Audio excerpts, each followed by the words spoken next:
Financially transforming lives. Bank of Kigali. Financially transforming lives. Bank of Kigali. Financially transforming lives. Bank of Kigali. Financially transforming lives. Bank of Kigali. Financially transforming lives. Bank of Kigali. Financially transforming lives. Bank of Kigali. Financially transforming lives. Bank of Kigali. Financially transforming lives. Bank of Kigali. Financially transforming lives. Bank of Kigali. Financially transforming lives. Bank of Kigali. Financially transforming lives. Bank of Kigali. Financially transforming lives. Bank of Kigali. Financially transforming lives. Bank of Kigali. Financially transforming lives. Bank of Kigali. Financially transforming lives. Bank of Kigali. Financially transforming lives. Bank of Kigali. Financially transforming lives. Bank of Kigali. Financially transforming lives. Bank of Kigali. Financially transforming lives. Bank of Kigali. Financially transforming lives. Bank of Kigali. Financially transforming lives. Bank of Kigali. Financially transforming lives. Bank of Kigali. Financially transforming lives. Bank of Kigali. Financially transforming lives. Bank of Kigali. Financially transforming lives. Bank of Kigali. Financially transforming lives. Bank of Kigali. Financially transforming lives. Bank of Kigali. Financially transforming lives. Bank of Kigali. Financially transforming lives. Bank of Kigali. Financially transforming lives. Bank of Kigali. Financially transforming lives. Bank of Kigali. Financially transforming lives. Bank of Kigali. Financially transforming lives. Bank of Kigali. Financially transforming lives. Bank of Kigali. Financially transforming lives. Bank of Kigali. Financially transforming lives. Bank of Kigali. Financially transforming lives. Bank of Kigali. Financially transforming lives. Bank of Kigali. Financially transforming lives. Bank of Kigali. Financially transforming lives. Bank of Kigali. Financially transforming lives. Bank of Kigali. Financially transforming.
Bank of Kigali. Financially transforming lives. Bank of Kigali. Financially transforming lives. Bank of Kigali. Financially transforming lives. Bank of Kigali. Financially transforming lives. Bank of Kigali. Financially transforming lives. Bank of Kigali. Financially transforming lives. Bank of Kigali. Financially transforming lives. Bank of Kigali. Financially transforming lives. Bank of Kigali. I'm talking of Asyv. a place where all the tears are dry. From nothing I am someone, now I can dream for tomorrow. I am strong enough than I was before. I have never been happy. I have never been free. Oh yeah, I have never been so very beautiful like I am today. Your light, your vision of my future life. Oh, my future love, Agahozo-Shalom. Oh, beautiful, of dreams and freedom of life. Freedom of life. Agahozo-Shalom. The first time I reached this beautiful home, I realized that, oh yeah, a man without dream is like a living empty house with an empty heart. Ooh, I start to dream for a better future. I start to dream how I will bring the light. You give me the love and then show me the mercy. I'm just little appreciating. Agahozo-Shalom, Agahozo-Shalom, Agahozo-Shalom.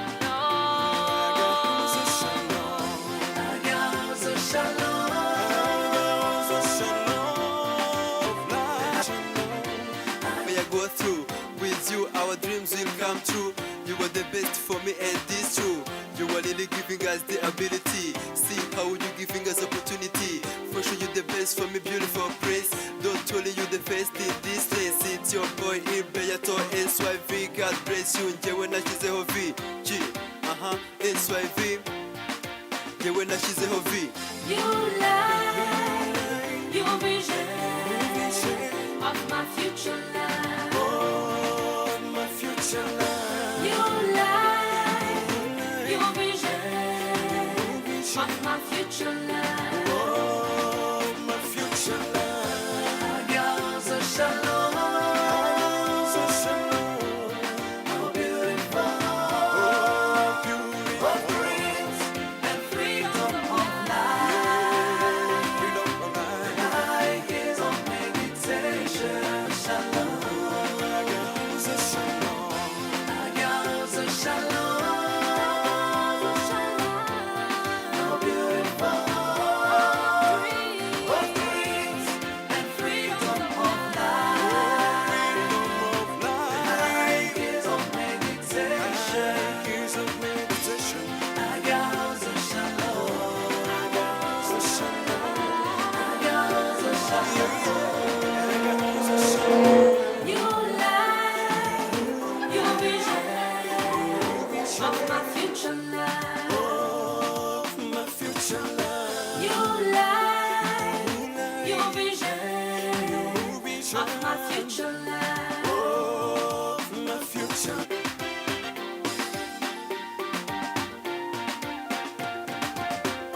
Agahozo-Shalom. Oh, beautiful, of dreams and freedom of life. Life is on meditation. Agahozo-Shalom. Agahozo-Shalom. I'm talking of Asyv, a place where all the tears are dry. From nothing I am someone, now I can dream for tomorrow. I am strong enough than I was before. I have never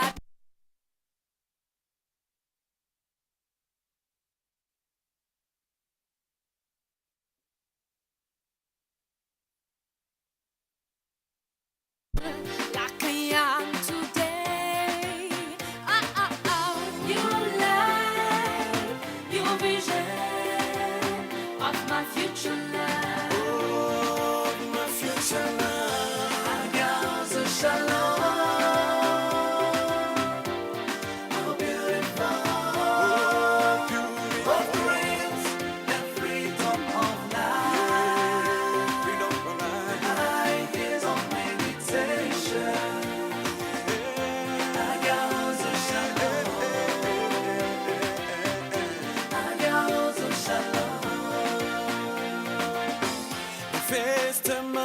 reaching this beautiful home. I realized that, ooh yeah, a man without dream is like a living empty house with an empty heart. Ooh, I start to dream for a better future.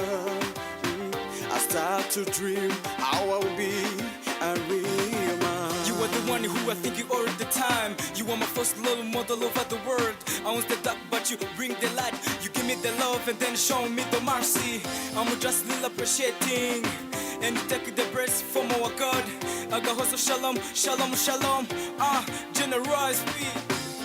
Agahozo-Shalom, Agahozo-Shalom, Agahozo-Shalom, Agahozo-Shalom.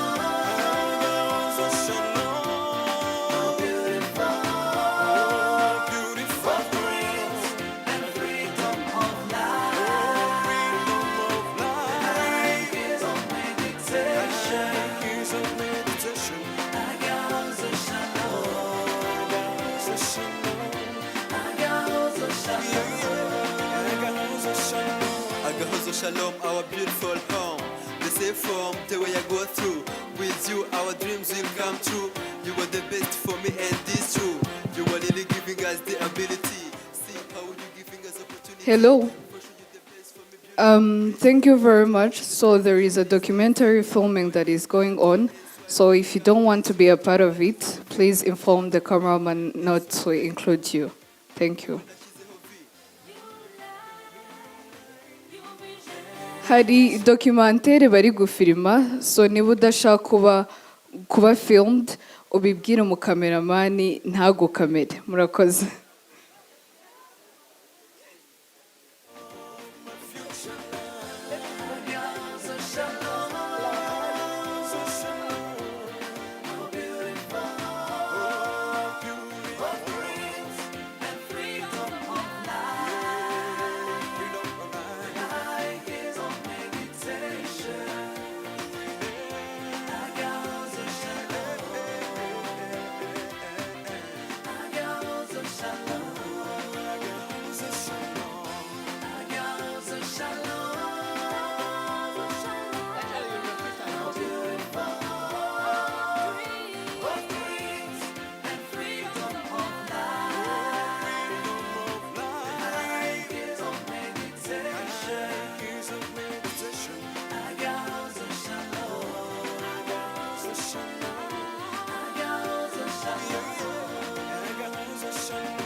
Of my future life.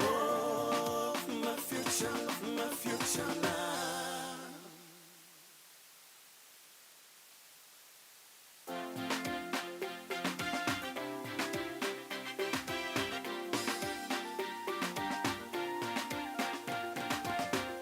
Agahozo-Shalom.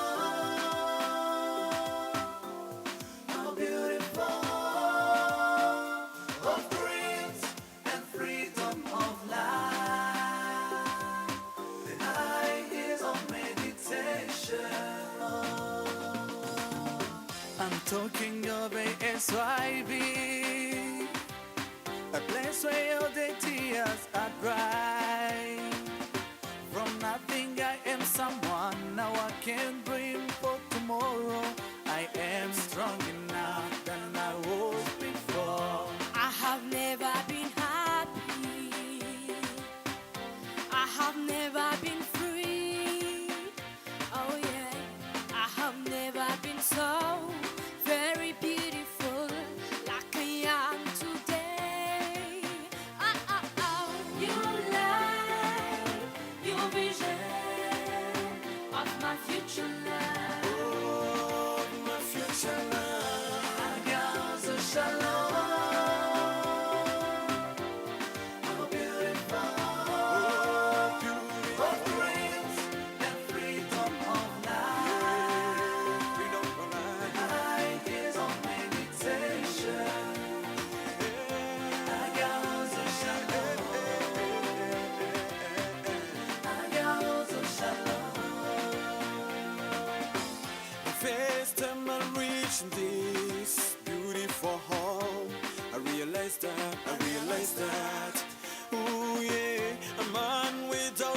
It's like a living empty house with an empty heart.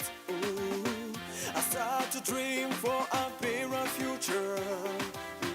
I start to dream how I will be a real man. You are the one who I think you all the time. You are my first little model over the world. I was the dark, but you bring the light. You give me the love and then show me the mercy. I'm just little appreciating. And you take the breath from our God. Agahozo-Shalom, Shalom, Shalom. Generous be. Agahozo-Shalom, Agahozo-Shalom, Agahozo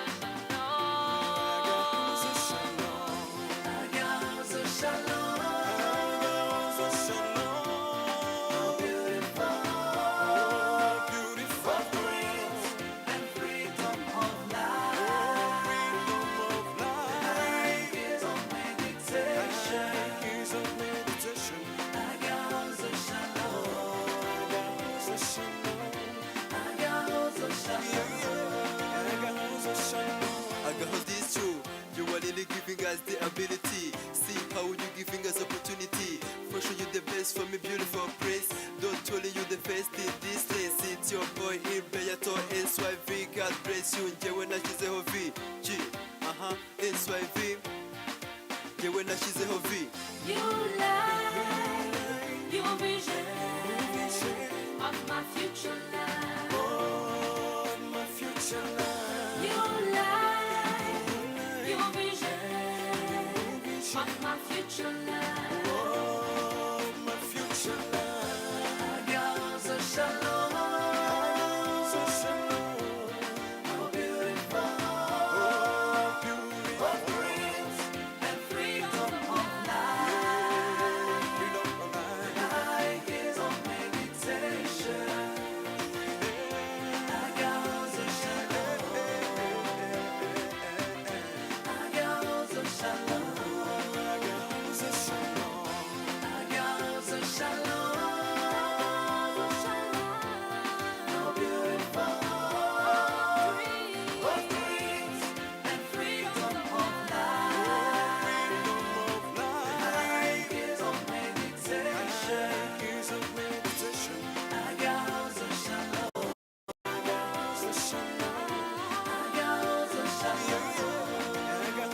Agahozo-Shalom, you light, your vision of my future life.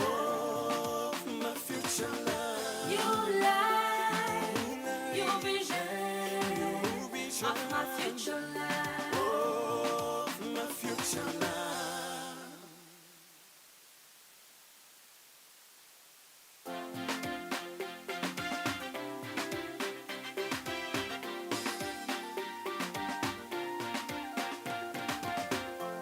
Agahozo-Shalom, how beautiful, what dreams and freedom of life. Life is on meditation. Agahozo-Shalom, Agahozo-Shalom. I'm talking of Asyv, a place where all the tears are dry. From nothing I am someone, now I can dream for tomorrow. I am strong enough than I was before. I have never been happy. I have never been free. Oh yeah, I have never been so very beautiful like I am today. You light, your vision of my future life. My future life. Agahozo-Shalom, how beautiful, what dreams and freedom of life. Life is on meditation. Agahozo-Shalom, Agahozo-Shalom. First time I'm reaching this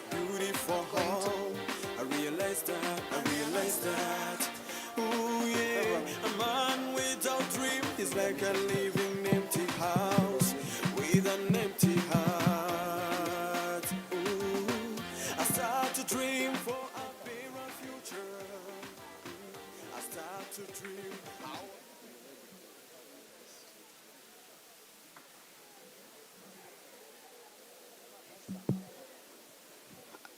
Thank you very much. Before we start the ceremony, we'd like to request everyone to join the seats. The people who are still visiting the exhibition stands, the visit will continue after the event. So please join the seats before we start. Thank you.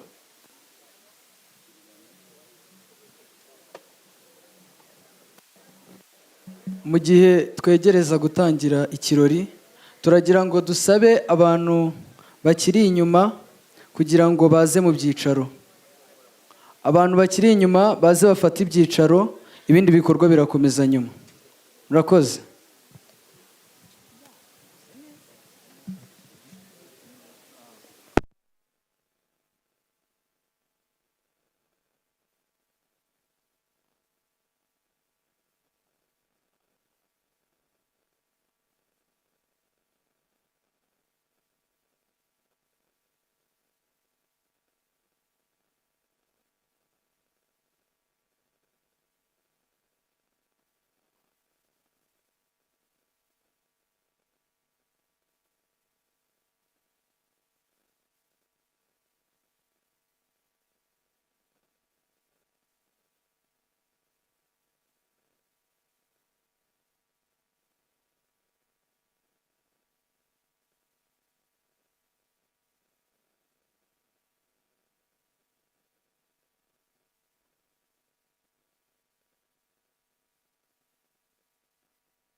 reaching this beautiful home.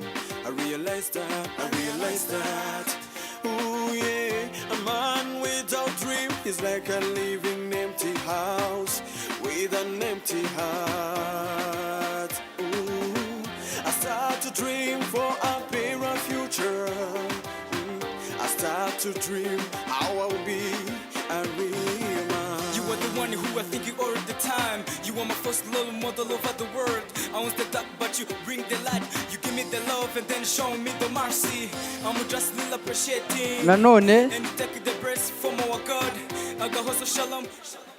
turagira ngo twibutse abantu bari inyuma gufata ibyicaro kugira ngo twinikize ikirori cyacu. Abantu bakiri inyuma twabasabaga gufata ibyicaro kugira ngo twinikize ikirori. Murakoze.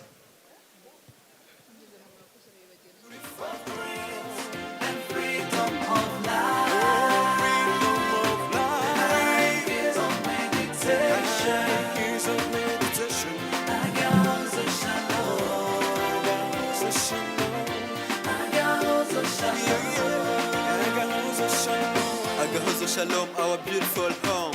The same form, the way I go through. With you, our dreams will come true. You were the best for me, and this true. You are really giving us the ability. See how you giving us opportunity.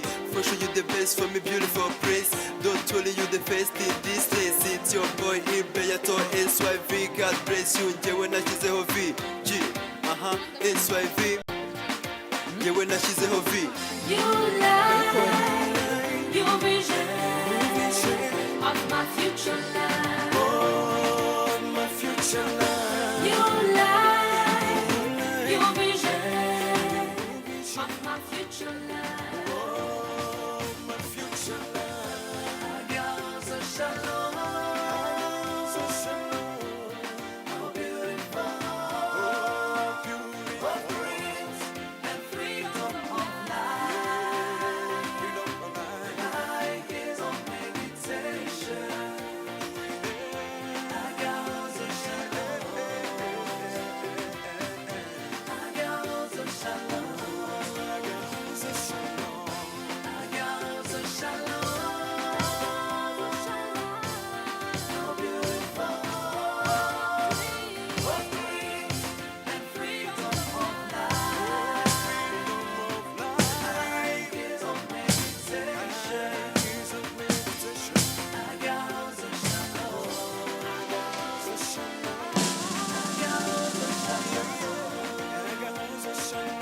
You light your vision of my future life.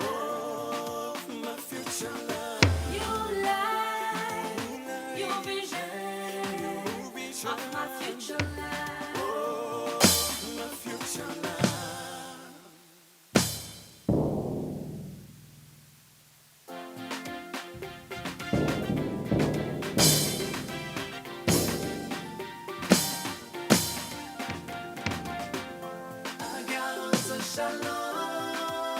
Agahozo-Shalom. How beautiful. Of dreams and freedom of life. Life is on meditation. Agahozo-Shalom. Agahozo-Shalom. I'm talking of Asyv, a place where all the tears are dry. From nothing I am someone, now I can dream for tomorrow. I am strong enough than I was before. I have never been high.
muri metero 30 uvuye aha turi ni kuri ziriya nyubako ziri hari imbere.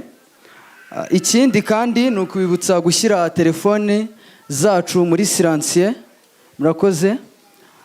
Ikindi ni mu gihe ikirori kirimbanije hakagira ubufasha mukenera mwavugisha aba protocol bambaye imyenda y'imikara. Murakoze.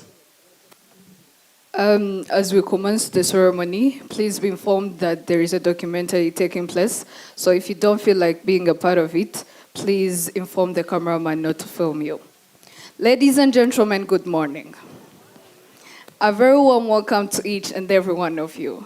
The Agahozo-Shalom Youth Village welcomes you for the graduation of Umucyo grade, class of 2022. I am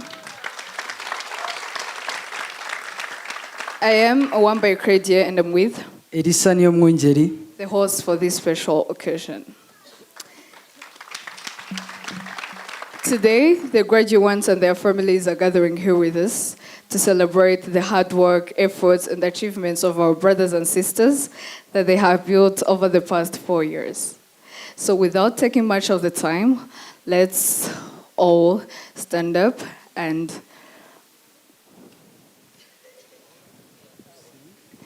sing the national anthem and the Asyv anthem as well.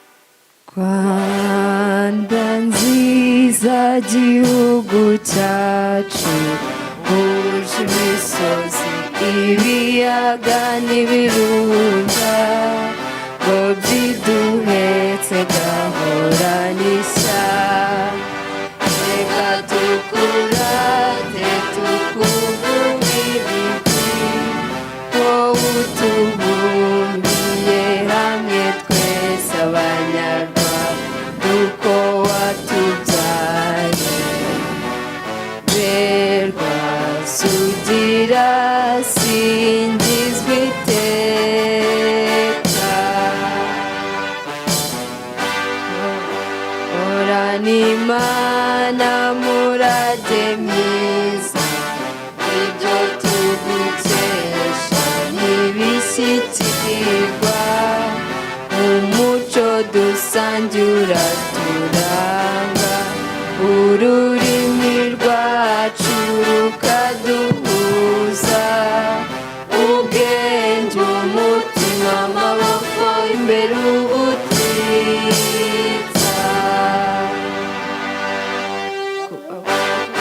abakurambere b'intwari bitanze batizigama baraguhanguka mu bukombe utsinda ubukoroni n'amatsi ibihugu byayogoje Afurika yose none uraganje mu bwigenge tweye uko turi twese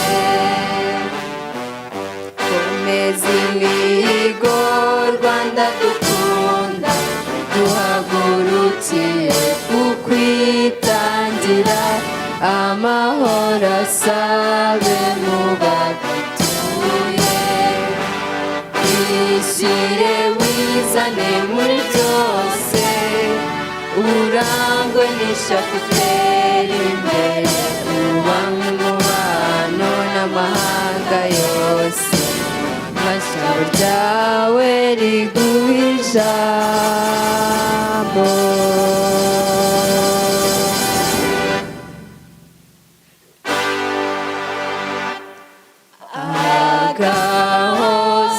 Agahozo-Shalom, Jahofu Homla, Daisha shining over hills and mountains keep strong, beautiful and safe home. You take away loneliness, the tall tree of strength, the shelter where we are born. Glorious praise, you restore our lives. Uditangizwa n'umubyeyi anhengana, imvugo niyo ngiro rwego turata, ubutwari dutwaye ntibuzigera buzima nk'umusaruta, byukangwa n'umuraba, tega amaraso ugira utere imbere.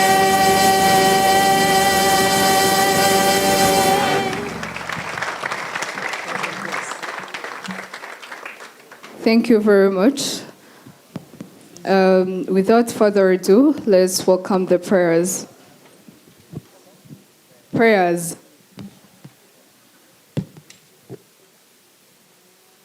Please welcome our Mama Amire Goret for a prayer.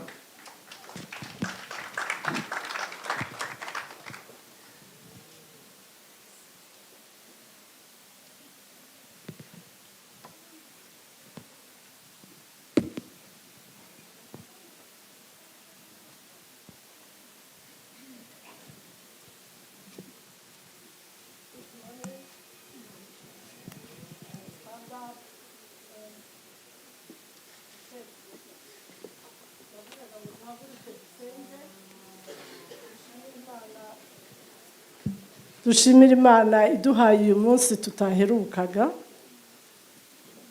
Congratulations to Urumuri grade. Umucyo grade. Dusenge ku izina ry'Imana Data na Mwana na Roho Mutagatifu. Mana yacu turagushima kuri uyu munsi, turagushimira ibitangazo dukorera, turagushimira kuri Imana itangaje. Uri Imana yaremye Agahozo, uri Imana yaduhaye kuhaba turi benshi, uri Imana ihakorera ibitangaza, uri Imana ikwiye gushimwa, ikwiye gukomerwa amashyi, ikwiye kuvugirizwa impundu, uri Imana itangaje. Turagushima, turagushima rero kuri uyu munsi waduhaye, turagushimira ibiri buze kuhabera byose, turagushimira ku bw'abashyitsi baturutse hirya no hino ndetse na kure cyane bari hano, bose tubasabiye umugisha muri iki cyicaro cy'Agahozo-Shalom. Mwese mwicare mugubwe neza, Imana yacu iri hagati yacu, kandi buri muntu wese tumusabiye umugisha, ndetse n'abataragera hano bose tubasabiye umugisha. Byose tubivuze ku bw'izina rya Yesu Kristo umwami wacu, ku izina ry'Imana Data na Mwana na Roho Mutagatifu. Thank you.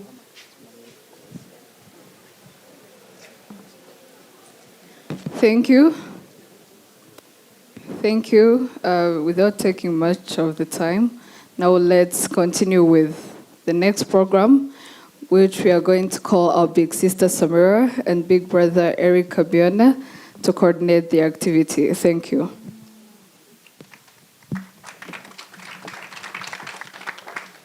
Thank you so much. We are going to call upon the names of our graduates. We will ask JC, our executive director, and Liz, our board director, to hand this certificate to our graduates. Tugiye guhamagara amazina y'abana barangije cyangwa turimo umunsi mukuru wabo, hanyuma uwo duhamagara araza tumuhe certificate ye, hanyuma akomeze mu byicaro. Turatangira na famille ya mbere, ufite Yezu Elisa atambuke, arakurikirwa na Rafiki Daniel,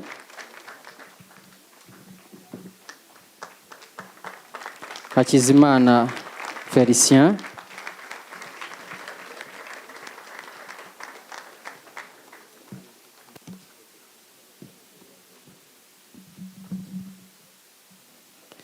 Hakizimana Felicien.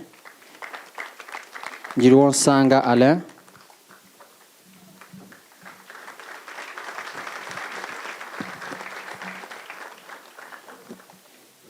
Hakizumwami Pacifique. Kwizera Patrick.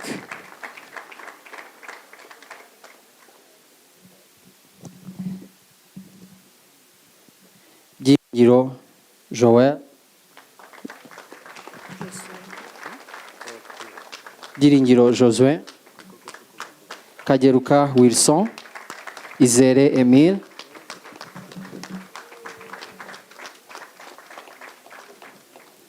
Shema Jean-Luc. Gasasira Edward.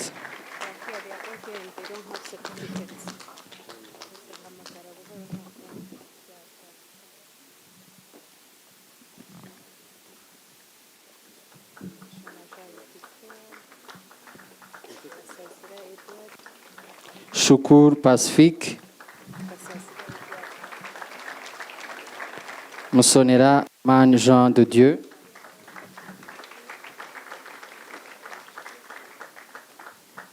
Shema Jumi.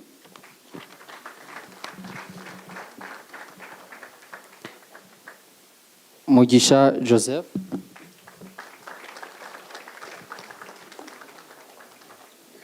Sibomana Daniel.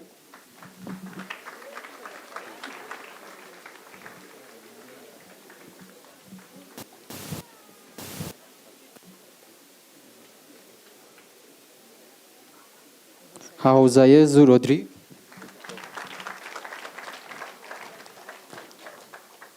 Rutikanga Juvenal. Daniel.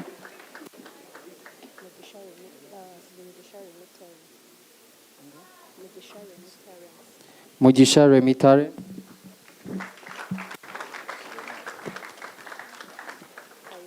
Kayumba Keve Patrick.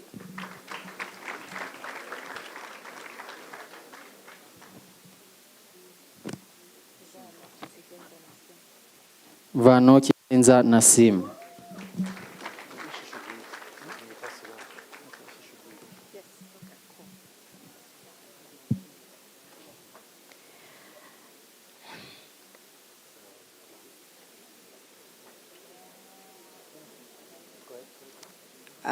Wibabara Noela.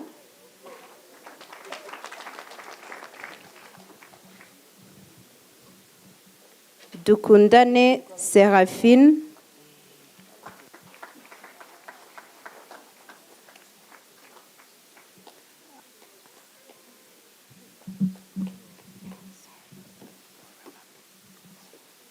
Tuyishimire Adeline. Ayinkamiye Diane. Umwari Josiane.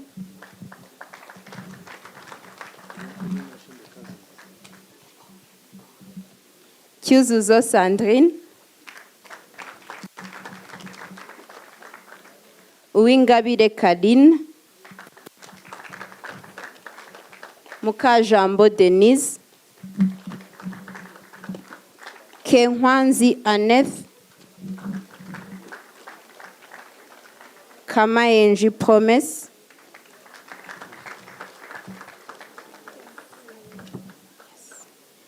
Ishimwe Honorine. Niyo gushimwa Adelphine.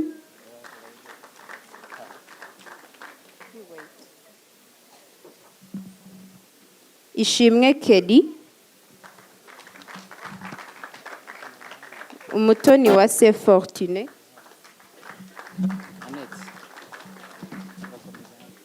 Niyo nkuru Janet.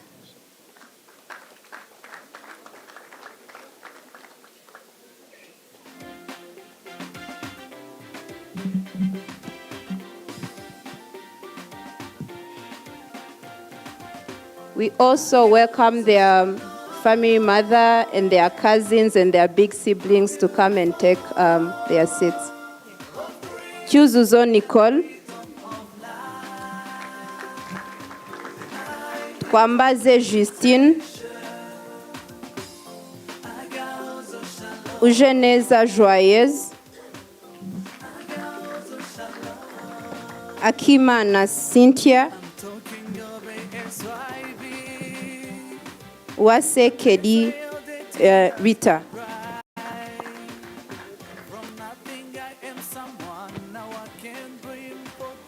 We, as I just said, we welcome their family mothers and their family mother, their cousin, and their big siblings. Thank you. I have never been free. Oh yeah, I have never been so very beautiful like I am today. Your light, your vision of my future life. We are going to call family 3, that is Septima Clark. We welcome their family mother, their cousin, and their big sibling. We are starting with Ishimwe Blandine, Akaye's Ange, Muhoza Olive,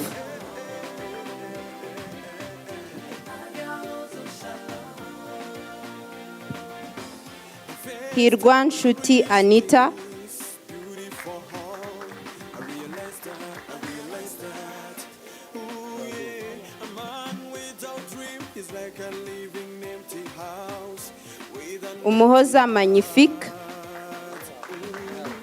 start to dream for a better future. I start to Umuhoza Yvette, Mukamugisha Anualit, Ingabire Clarisse, Wibabara Doreen, Asingizwe Joie Colette,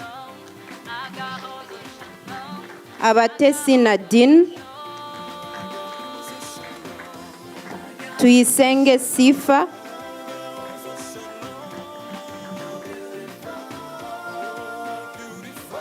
Mutoni Wase Aline,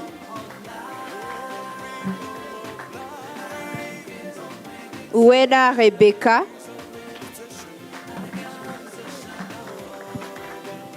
Cyuzuzo Nema,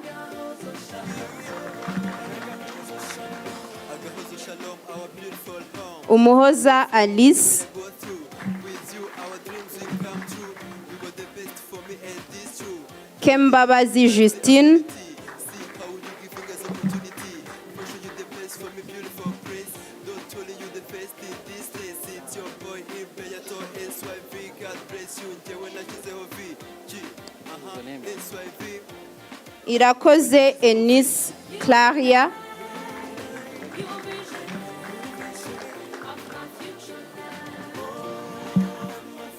Uwantege Sandrine, Umugwaneza Sophie.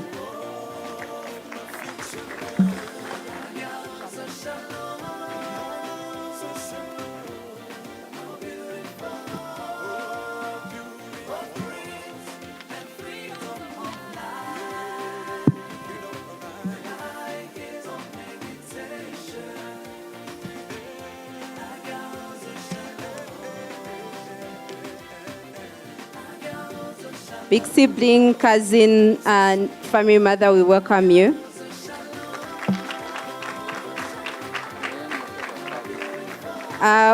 We are calling upon family 4, Miriam Makeba, Karingirwa Hope, Mbabazi Juliet,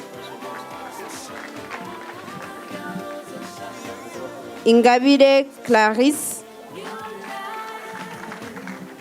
Ishimwe Anik,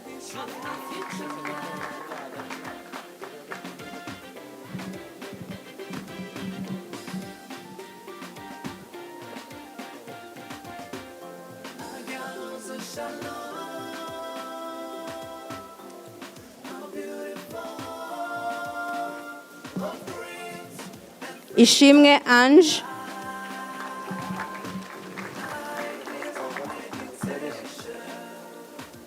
Mutangampundu Delphine,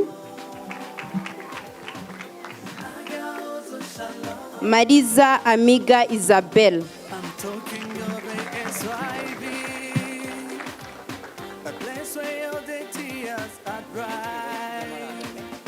From nothing I am someone, Ajeneza Carlene, tomorrow I am strong enough than I was before. I have never, Rutaganira Umurungi Cynthia, I have never been free. Umwari Noella, I have never been so very beautiful like I am today. You Mutuyimana Dadine, are my future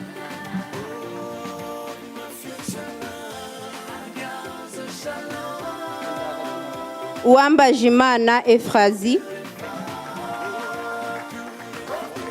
Umutoni Wase Elise,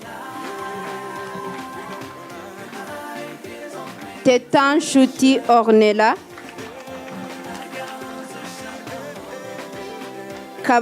Kabayiza Mbabazi Jennifer, First time I reached this beautiful home, I realized that, ooh yeah, a man without dreams, Munganyinka Alice, empty house, with an empty heart. Mukeshimana Deborah, I start to dream for appearance, Mpinganzima Happiness, I start to dream how I will be. Asimwe Hirwa Deborah Meila, First love, mother love of the world. I was the dark, but you bring the light. You give me the love and then show me the mercy. I'm just little appreciating. And you take the breast from our God. Agahozo-Shalom, Shalom, Shalom. Generous feet. Agahozo-Shalom. We also welcome their family mother, their cousin, and their big sibling. Welcome.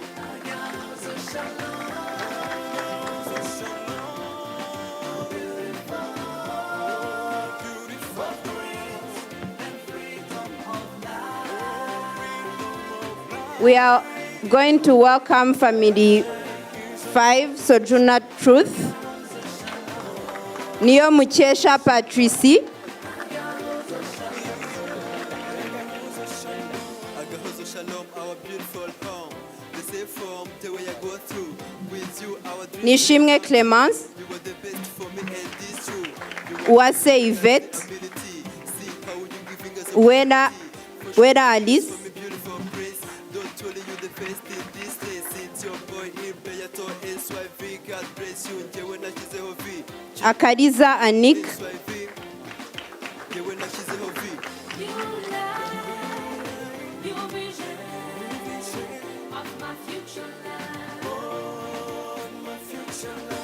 You light, Akariza Anik, Gatera Mireille, Nigena José, Umuhoza Kelly Souvenir, Umutoni Noella,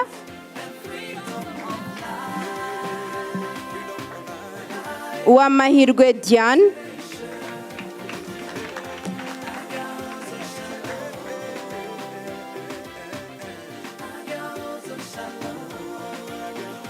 Murerwa Kellen,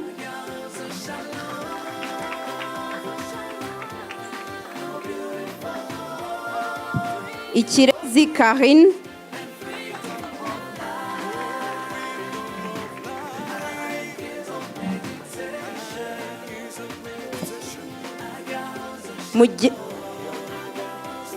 Mugemana Sifa, Giraneza Josiane, your vision of my future life. You light, Uwase Iget, of my future life. Karungi Ezaline, Akimana Nathalie, Munezero Rosine.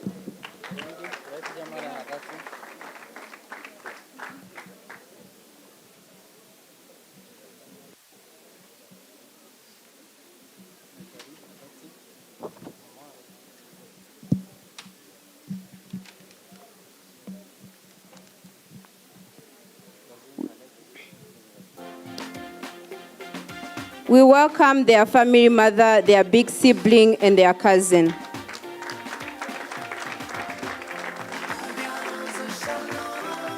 We are now welcoming family 6, Alois Bigirumwami, Mutabazi Enoch, Shema Placide,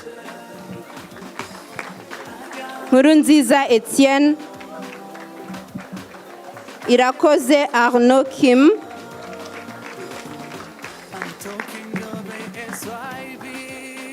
Sabimana Ismael,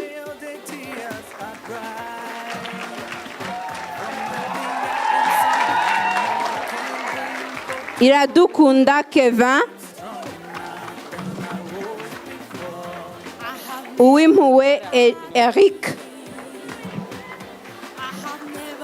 Nzainambaho Jules,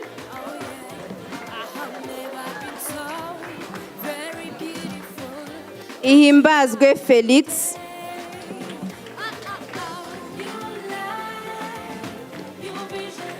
Mutuyimana Philbert,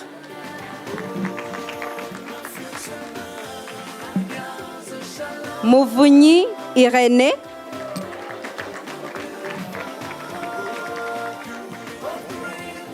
Musade Julius,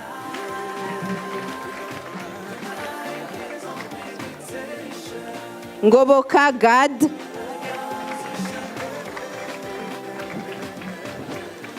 Ndacyayisenga Marcel, Nkurunziza Cyusa Blaise,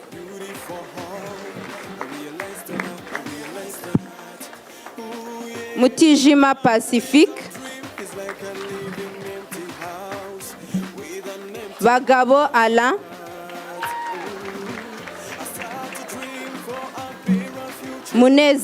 Munezero Alphonse,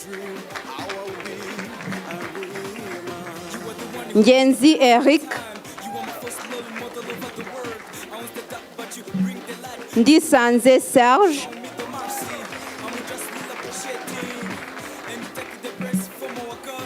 Agahozo-Shalom, Shalom, Shalom, generous Agahozo-Shalom, Agahozo-Shalom, Ishimwe Patrick,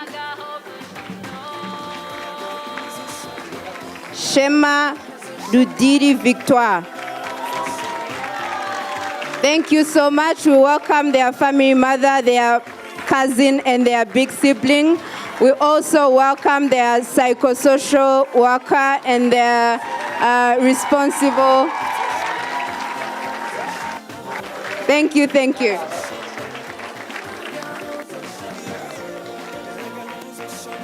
Agahozo-Shalom, our beautiful home. The same form, the way I go through. With you, our dreams will come true. You were the best for me, and this true. You were really giving us the ability. See how you giving us opportunity. For sure, you're the best for me, beautiful praise. Thank you so much. Thank you, thank you. Congratulations, Umucyo grade.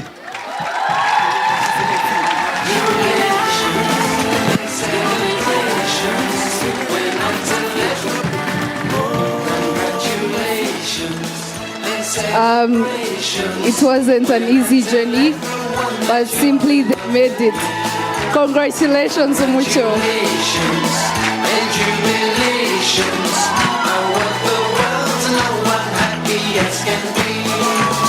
Congratulations and celebrations when I tell everyone that you're in love with me. Congratulations and jubilations. I want the world to know I'm happy as can be. I want the world to know I'm happy as can be. Thank you. Ladies and gentlemen, please join me to give a round of applause to their achievements, hard work, and efforts. Thank you. I'm now pleased to invite our school principal to deliver her welcome remarks. Please welcome Ms. Stella.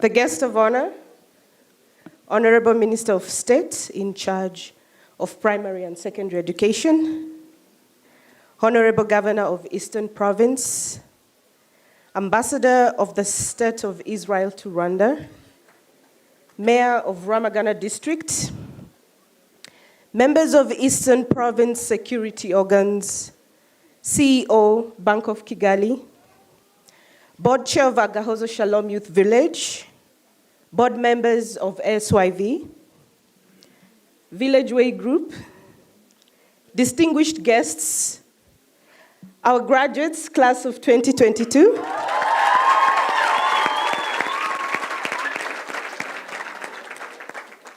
ladies and gentlemen, all protocol observed. Good morning and welcome. My name is Stella Wayanzuvuko, principal of the Liquidnet Family High School at the Agahozo-Shalom Youth Village.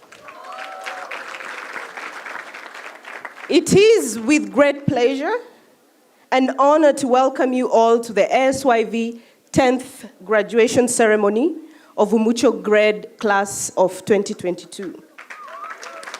To our graduates, on behalf of the Asyv community, I extend my warmest congratulations to you all for making it to the finish line. Even though you still have at Asyv, and not 4, 5. I acknowledge the support you've received from all the different departments at Asyv that have worked together in sync to help you in your journey. To all the family and friends with us today, and those who could not be here in person to celebrate this special occasion, thank you for the encouragement and support you have offered to the students. To our donor community and partners, thank you for your sacrifices and the generous support, which allowed the students to study at Asyv and earn a certificate in addition to their Senior 6 National Examination Certificate. Umucyo grade, I would like you to please take a moment to acknowledge all those who have supported you near and far. At this moment, please stand up and wave to everyone. Stand up.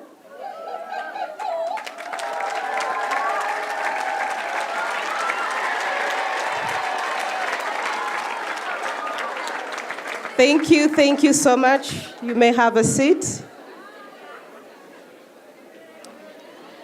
Ladies and gentlemen, today we honor 122 graduates who come from various parts of the country, including our neighboring country, Burundi.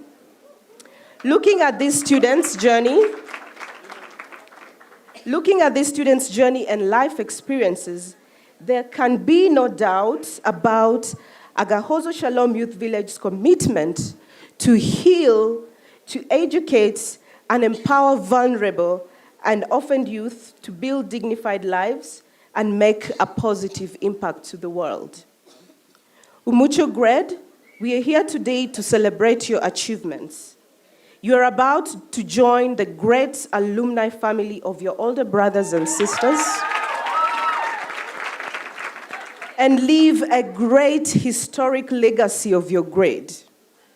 Our hope is for you to live up to our founder, Anne Heyman's words, that education is the gift that keeps on giving. Over the course of the 5 years you've spent at ASYV, you have demonstrated your ability to push boundaries, transcend them, and redefine them. That you are individuals who care about each other and your communities through Tikkun Olam. Some of you have braved illness and others personal challenges and losses. Today we also remember those who are not here to graduate or to celebrate your achievements with us.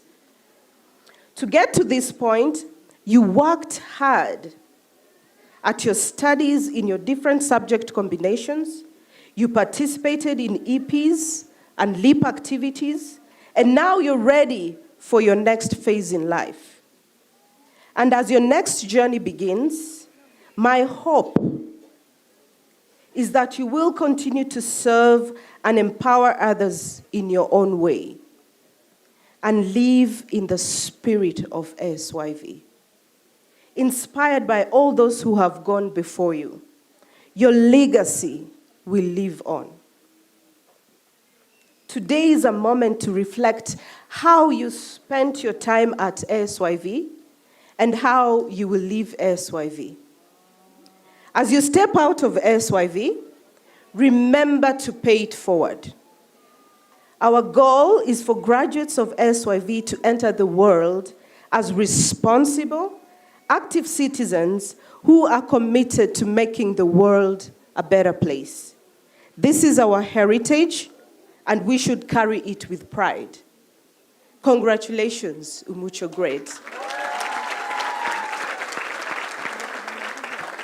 So before I close, I'm very pleased to introduce a very new member of the ASYV family. That is none other than Richard Niyibigira, our new country director. Today is his first day of work on this very special day. Yes, Richard was previously the Vice Chancellor in charge of academics at Davis College. Thank you so much. And once again, welcome all. Thank you.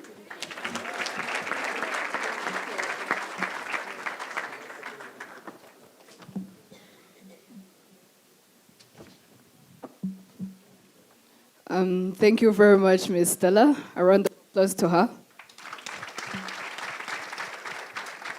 mu by'ukuri agize neza ati barasoje bagiye mu bundi buzima bwo hanze, ariko kandi twashakaga nanone kubashimira nk'aba-MC mu izina ry'abandi basigaye aha kuba mwaramenye ko mwambaye ikirezi, mukamenya kandi ko kera. Turabibashimiye, mumfashe tubaha amashyi menshi cyane.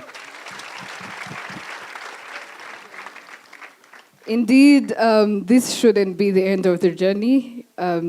It should be the start of a progressing journey.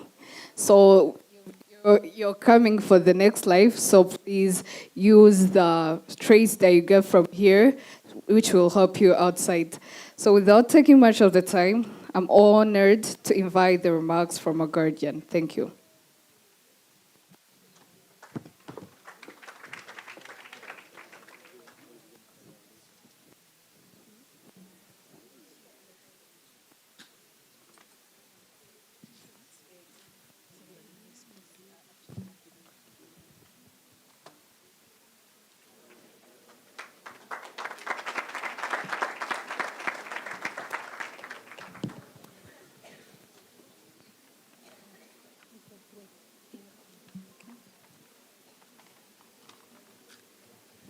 Muraho mwese.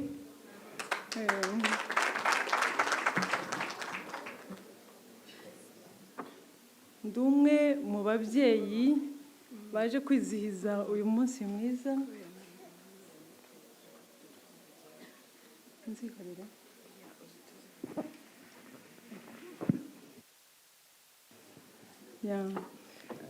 Ndi umwe rero mu babyeyi baje kwizihiza uyu munsi mwiza. Uyu munsi abana bacu batwambitse uyu mwambaro, umwambaro wa Kinyarwanda. Ibyiza biri hano si abana bacu gusa, natwe murabona ko twishimye cyane.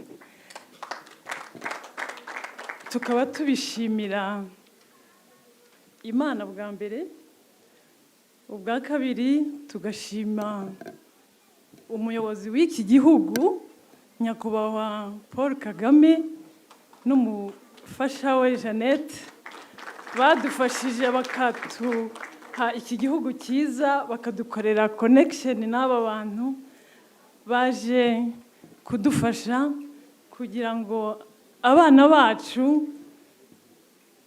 bari bafite ibibazo mube mubabona uko nguko. Mubakomera amashyi abo bantu bose mvuze. Aba kabiri dushima kuko nk'ababyeyi nta kindi uyu munsi ni ugushima gusa. Sinzi ukuntu twashima. Ibyiza mwadukoreye birarenze, ni byinshi cyane mwakoreye aba bana. Turashima ubuyobozi bw'iki kigo kuko nibwo bwabakuye mu bujiji, ubu ni intiti, ubu ni abanyabwenge, ubu nta mpungenge tukibafiteho. Ya marira twari dufite ubu nimuyabona azaba ari amarira y'ibyishimo. Mugiye kujya hanze aho bamwe muzajya muri za universite, abandi muzinjira mu buzima, ariko icyo babifurije ni ukwiga amashuri mugakomeza. Babahaye ikintu gikomeye, babahaye base, ntago murangije, ntimurangije. Baberetse ko bishoboka, sibyo? Mu myaka nk'itanu muzagaruke muhagaze ahangaha namwe mushima, mutwereka icyo mwagezeho, sibyo? Ndashima rero n'abantu bose bagize uruhare, ni benshi. Hari abigisha, hari abo mubana umunsi ku wundi nagiye mbabona, umunsi ku wundi babahaye indangagaciro, ntago bibara. Namwe ni mubitekerezeho, ntago bibarika. Rero bana, congratulations, turabashimiye cyane. Sinzi ko twabishobora nk'aba Mama Kelly, nuze hano. Mama Kelly wahangaha nuze tugehe gift. Araserukira abandi ba mama bari hano.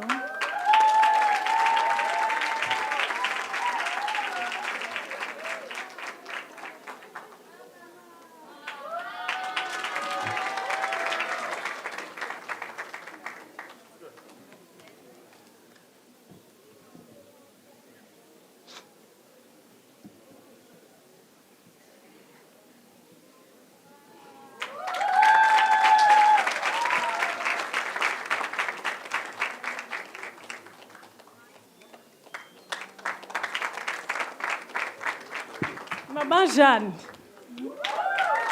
umumama w'aba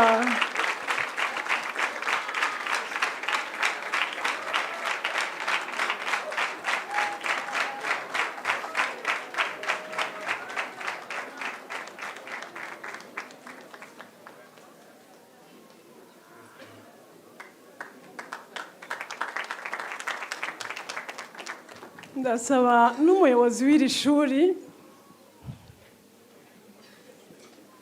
ndasaba umuyobozi w'iri shuri nawe naze araserukira abandi bose.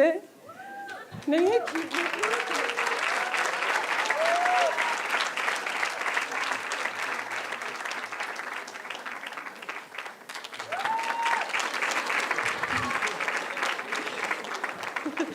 ubwo ni ubutumwa bw'ababyeyi twaserukiye ahangaha bw'ishimwe, ariko mwese barabashima, ntabwo tuzi ukuntu twabashimira. Mwarakoze.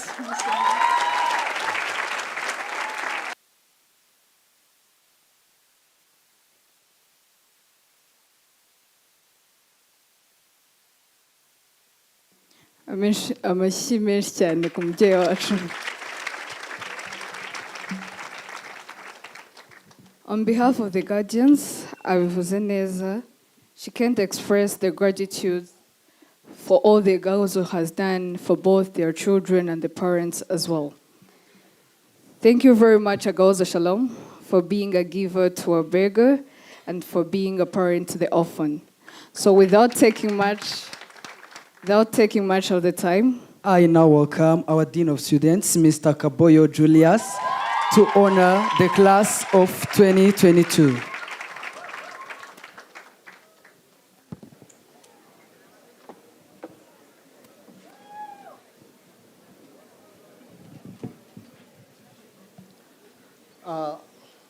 Dear guest of honor, distinguished guests, the SYV community at large, and most especially the graduating class. The Agahozo-Shalom Youth Village is pleased to honor the class of 2022. Congratulations. I'm going to be calling each family, and when I call you, you will stand up and you move your cape tassel, okay? To the left, all of you. I'll start with the family of Louis Armstrong. Congratulations. The family of Wangari Maathai. Congratulations.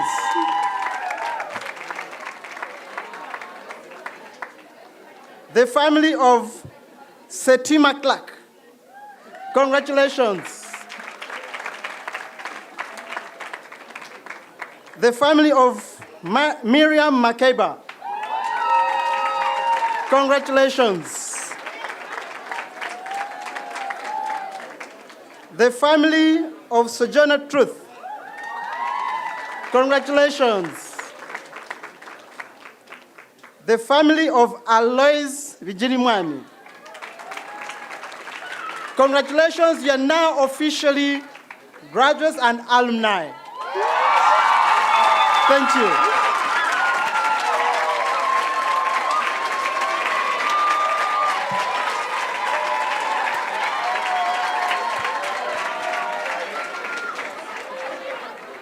Mu by'ukuri ni iby'agaciro guharanira intsinzi bikarangira uyigezeho. Nimunyemerere twongere amashyi aba alumni bashya.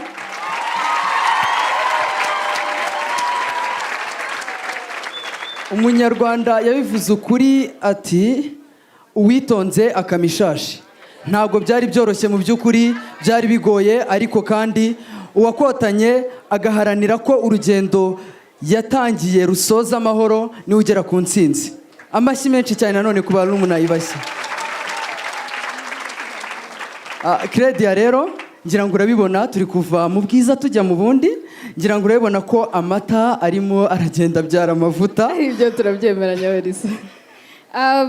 Tugerageje gucunguza uburyo mwete. Ladies and gentlemen, I now welcome you to enjoy the Umucyo self-expression.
That's when we gonna stand up.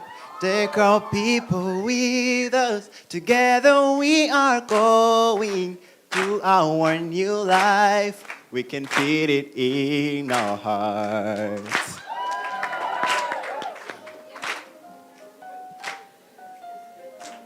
Hands up. Straight forward, aiming so high. Stand up. Splash the light, aiming to fly.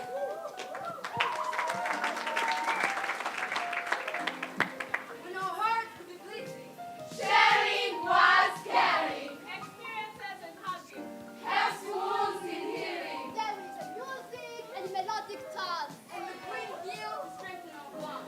Yes. And we're coming privilege is so much a privilege to impress the page and lead as we age. Support from miles away. We thank you. Your love towards us all. We appreciate it. The work of love. The village is proud of us. Imerezo yuje impambo kuri bato beza bacu muramenye muzamenye urugo rwa data.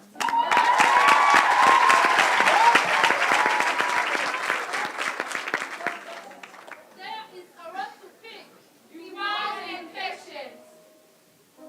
There is more to see. Be smart and observant. It's been a long time with you, our friends.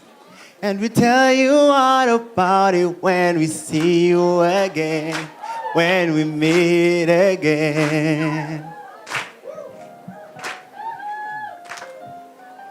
We are living footprints. We are leaving some seeds. Because we are about to wear new faith. To carry the world and run it just in case. Separation is taking place. Sour tears. Fearless hearts, but you're still here. Home sweet home. Home isn't a house. Home isn't a territory.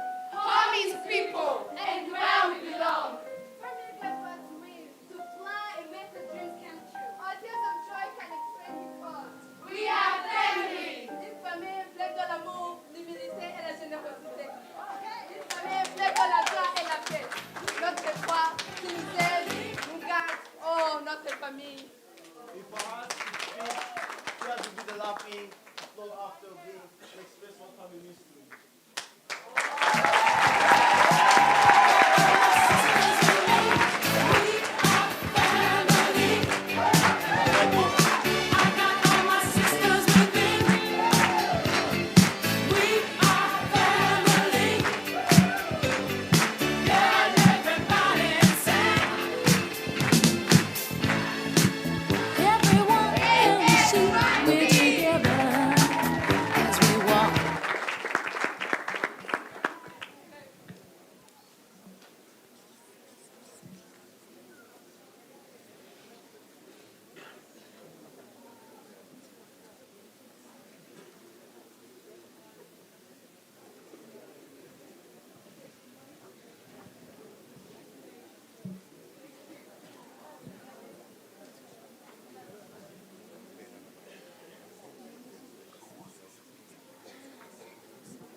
Let's welcome the video.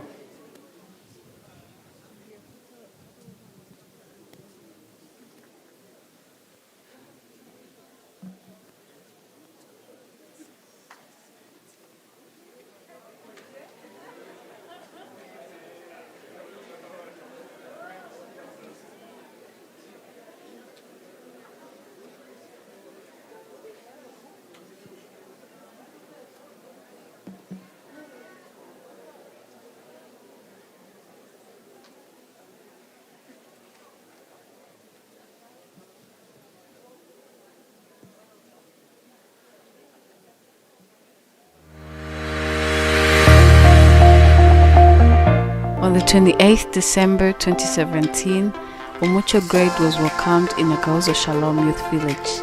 We were given families, mothers, sisters, and cousins. For some of us, adapting to these new changes was very difficult. We had to do some things that we've never done in our life, like one would say exploring ourselves and knowing who we are. It got to a point where we now knew who we were. We became journalists, singers, and dancers, and even more. Umucyo grade now splashes the light. We now know how to work with each other and also help our little sisters and brothers.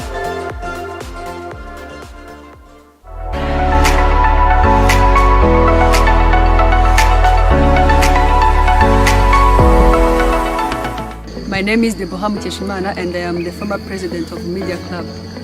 To me, Asyv has been an extraordinarily safe space to express myself, express my potential and express my ideas in all possible ways of transforming myself. It taught me to be part of the world, be the world, see the world and show it to others. Through Asyv, I was able to discover the power of knowing who you are, the person who is inner you beyond the person that everyone sees, and discovering the purpose of life amidst every challenge that life throws at you. Asyv shaped my whole journey to being an artist, and I would say it even started the journey itself because I didn't really know my talents. So Asyv shaped my life and I will forever be thankful for Asyv. Made with my heart if I was going to give up in life or continue with the less that I had. But Asyv taught me that I was going to achieve more every day, become a better student, learn English and get good grades, and I've managed to become a better student now that I'm proud of going in front of my peers and my fellow students and help them become better students too. Because everything is shared, and if not, it's nothing. For me, I feel like without Agahozo-Shalom, I couldn't be someone I am today because like the production process started up here and outside I was only a musician, and these things of being a producer started here. That's where I found the studio, that's where I found every equipment, and people were willing to teach me how to. In my 4 years at Agahozo-Shalom village, I've been able to participate in different activities. Through that, I've been able to participate in different competitions. All the competitions that I participated in, I've been able to win a first place. And today, I thank Asyv for what they have done to me.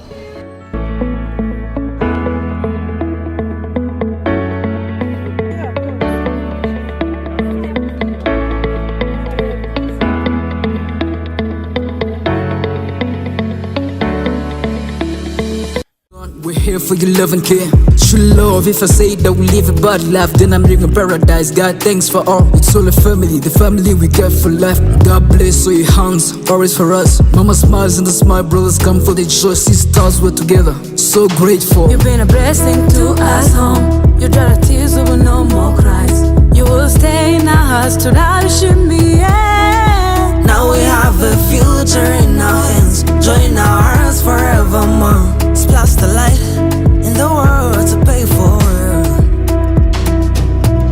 Reka twizihwema ubuzima bunyuze umutima. Ibyo mwadukoreye birenze uko umuntu yabivuga. We say bye.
kumbwira uri kumva Karungi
Karo, ariko nzengere mu rugo cye murangira akazi kandi nanakabona Karo oya nkwizere rwose gutu ndagiye ntaribireka nkwizere ariko sinzi Andrew munsi none wanzaniye ibikira n'imbuto cyane zanyanya zawe zinyanya ni nziza aha ngaho ikomereze ndebe uko byifashe muri iri soko he nabaza n'ibiki he size zose ndazifite uragura se papa ndoni keza rwose ibyo naboneye muri iri soko man ubu soko mbona n'amasaha yagiye uragura se sister ako mama ushobora kubanguka ase ayiwe wagiye gake kuko mama nagure bisuba riri kuri iri soko erega mwana wambabarira ako mama mvuge kangahe izuba riratwishe niriwe nzenguruka usigeze usura reba abantu bose batari kutwima nanjye niburiye akazi uransaba amafaranga ko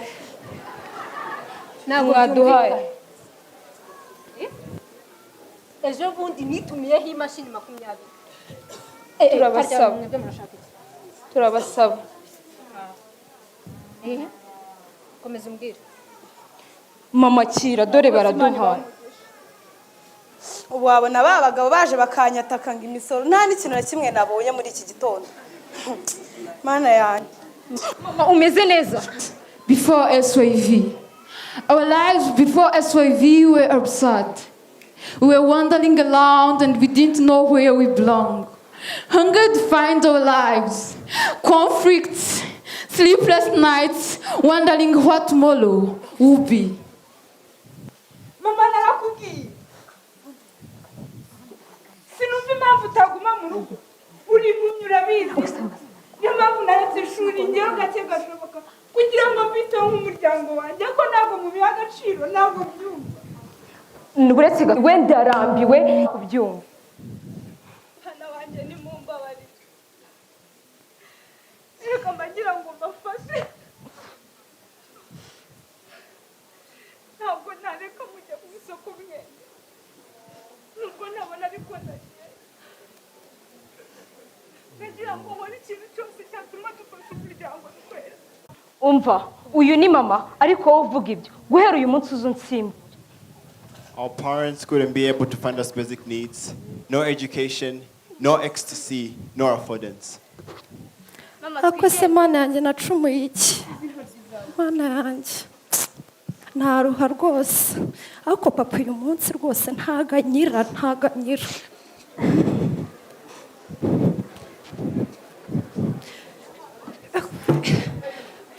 papa umeze ute meze neza rwose ntabwo nishimye uyu munsi kabaye byagenze bite kandi sumva ko mwana wo kwa Kamari yagiye kwiga. Niba ari ibyo Imana ishimye. Papa naje. Muraho neza mwana we. Umeze ute? Mukuru wanje ko warakaye. Ntago nishimye. Kubera iki se kandi? Mwana wo kwa Kamari yagiye kwiga. Ngo wa mwana wo kwandi ari ubu wanyuma mu ishuri. None twe twirwa twicaye hano turi kumwe na papa. Ako papa, nk'ibyo bintu wabisobanura gute? Karabaye gatera ntimunyumvira mwabantu. None ni gutwa ngiye hari ibintu ntiba. Papa turashaka kujya kwiga. Urwo handi n'urwo handi. Iwanjye ni iwanjye muranshaka yi. Nese papa twebwe si turabana si dushaka kwiga. Ku bana banjye ntimukantera agahinda. Mwebwe nagize Imana byibuze murakura none mwebwe murasaba ishuri. Turashaka kwiga papa. Basi bana banjye ntimukantera agahinda. Byo ndashima Imana yuko byibuza mama wanyu yabansigiye muri bato. Mukaba mukuze. Ariko ndabinginze nzajya gushaka amafaranga nuko. Papa, ibyo bintu turabirambiwe. Ubushize watubwiye ko tuzajya ku ishuri. Uyu munsi nuko, n'ejo nuko uzatubwira. Hano ubu ntundebera, ni iki? Ubu se nk'ibi bintu twe tuzabivamo. Papa nanjye nsanze mukuru wanjye. Basi mwana wala uragiye. Ubu se uru runyanya ndarurya abana bagiye ndabaho. Okay, ngiye gukora ikiraka ndagiye. Some of us, we are the shoulders for our young siblings. Even the little businesses we could come up with could fail at the starting point. Navuye mu ishuri kujya barumuna banjye babona icyo barya none iyo batankubitiye mu ishuri baranuka.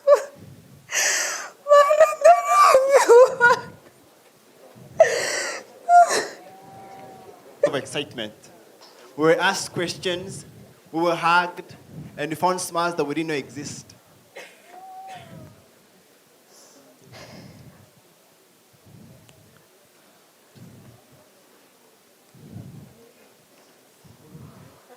Kari haguruka tuvugane wasuru wahe umamagara haguruka tuvugane nuko ndakanya gato vuga ibyo uvuga nigendere ndabona ibyiri soka ari imyaku gusa vuga vuba nigendere umva tuza tubanze tuvugane sibyo mbwira vuba amazina yanjye ni Ingabire Clarisse sibyo ni kikugenza nagari we Ingabire Karine ni njyewe aha none se Kari nta munsi n'uyu numwe akarere kageze kaza kukureba akarere kandebye kari nje agiye kukirebera abanyamutwe barahanga sasa rero kuva ari wowe wagiye kwirebera ku karere urwo ni urufunguzo rwa mbere rwo kugira uti rwo kujya kwiga njyewe mwana wo kwa Kamari njya kwiga cyane rwose njya kwiga umva nkubwire sibyo mbega inkuru nziza amazina yanjye ni Ingabire Clarisse sibyo ndi umukozi ukorera mu Gahozo muri uyu mwaka haje liste y'abantu bagomba kujya ku ishuri sibyo ishuri bafite ubuzima bubi babayeho nabi uri kumva rero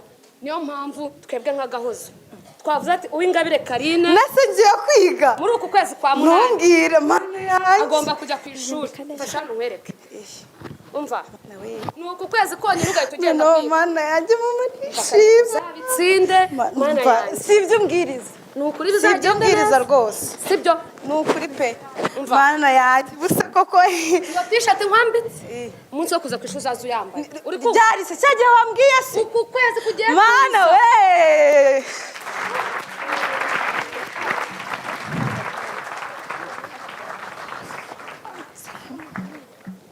Reaching at Asyv, we discovered a lot of things and new personalities within ourselves that we didn't know existed. Our mamas opened our eyes and showed us what love looks like. Our social workers took care of our mental health. We healed and served again. Pass me ball.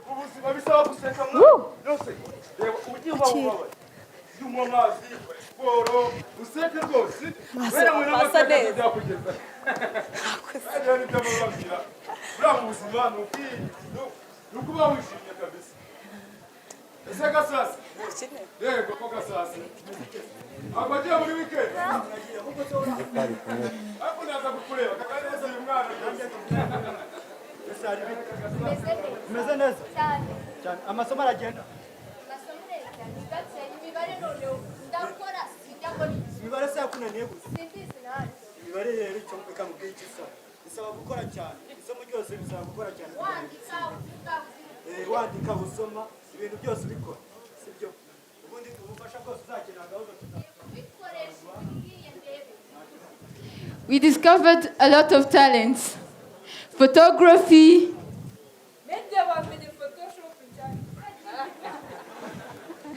Dancing, visual art, singing and playing instrument.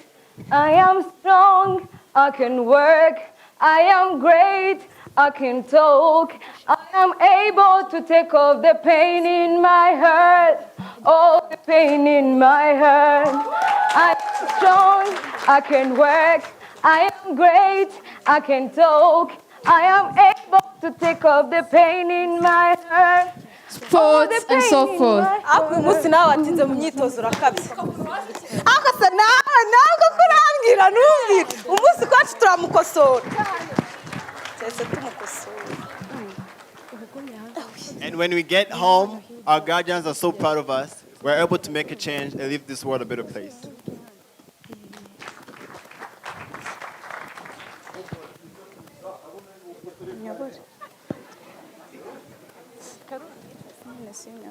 Iyi uku nguku.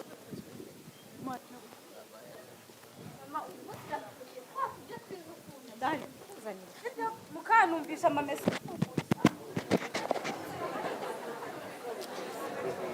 Ikorera reka kubwira. Vacancy yageze. Sha yageze pe yageze. Ugana afite kamera nyambaye t-shirt y'ishuri ifite ikiraka.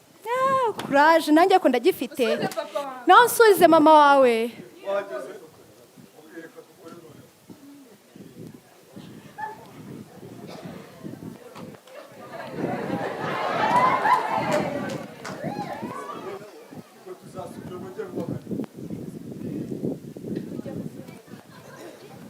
Papa! Yo, umukobwa wanjye. Uraho neza. Ni wowe. Uraho. Uraho neza mwana. Uraho. Umeze ute? Ndaho ndakomeye. Ni wowe. Ni njye umukobwa wawe. Mwana we. Papa umeze ute? Oya, ni mu Gahozo wari waragiye. Niko kakugeze gutya. Papa niko kangize uko nguko pe Mwana uko mbona. we. Kandi ubyumve narahindutse. Oya, ndabona warahindutse rwose uko nkubona. Ariko ku mutima nabwo warahindutse wasize ugiye. Papa nukuri narahindutse. Ntabwo nabyemera nukuri kose. Oya reka nkubwire nageze ahantu mbona famiye mbona mama. Rwose urasa nk'umuntu ufite mama nukuri. Urasa nk'umuntu ufite mama. Narahindutse cyane. Kandi nagiye ngo usabe imbabazi ubushize twatandukanye nabi naragusuzuguraga. Umubyara byibu. Papa byari ukubera ubukene. Niyo mpamvu Mwabarire koko. Papa nukuri mbabarira narahindutse ubyumva ubyiteho kandi gusaba imbabazi ntibizongera. Umuntu yarahindutse mwabantu bose yarahindutse pe nkwaye imbabazi. Tugende nkwaye imbabazi nukuri.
Lord, made Asyv our instrument of peace.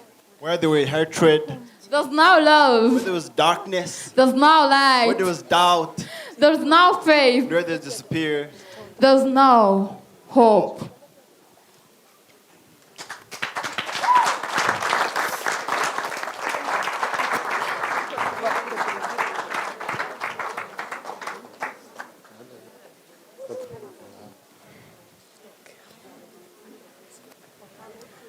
Our talents of the healing part to the world.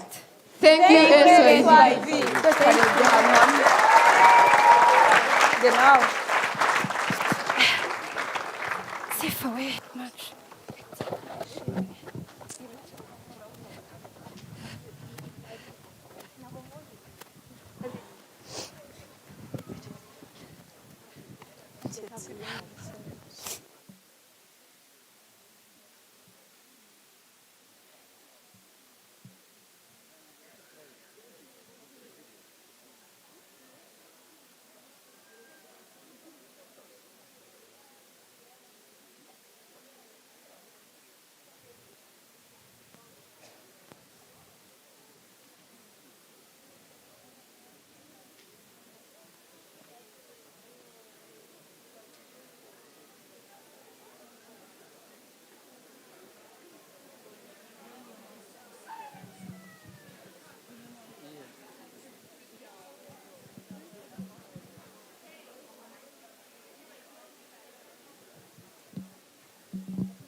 This is a fareway to Agahozo. We couldn't hold in our hand, but it's time for us to shine. As Umucyo great to nasema asante. Now we know we're life with the family. You are a blessing, a God-given remedy. You heal the heart, so you gave us everything. A reason to live, a reason to give, a reason to love, a vision of life. We can't thank you enough, only God knows how. Now we say, gracias mi familia, twese hamwe turabashimira. Shima muryango waduhaye impamba nziza, iyo ni impano y'urukundo. Tureba kure dukorera imbere heza, n'ubu twari tuzirikana. Reka twizigama ubuzima bunyuze umutima, ibyo mwadukoreye birenze uko umuntu yabivuga. We say bye, can we make our way? We say bye, can we make our way? Imitima yacu yuzuye umunezero. We can smile, we can dance, we can sing, yeah. Hallelujah, we shall win, we shall shine, yeah. With the light and the power we rise up. When the rain down, mama came and said, true son, we're here for you, loving kid. True love, if I say that we live a bad life, then I'm living paradise. God, thanks for all. It's all a family, the family we got for life. God bless, so your hands, always for us. Mama smiles and that's my brothers come for the show. Sisters, we're together, so grateful. You've been a blessing to us long. You dried our tears, there were no more cries. You will stay in our hearts to me, yeah. Now we have a future in our hands, joy in our hearts forevermore. Splash the light in the world to pay for.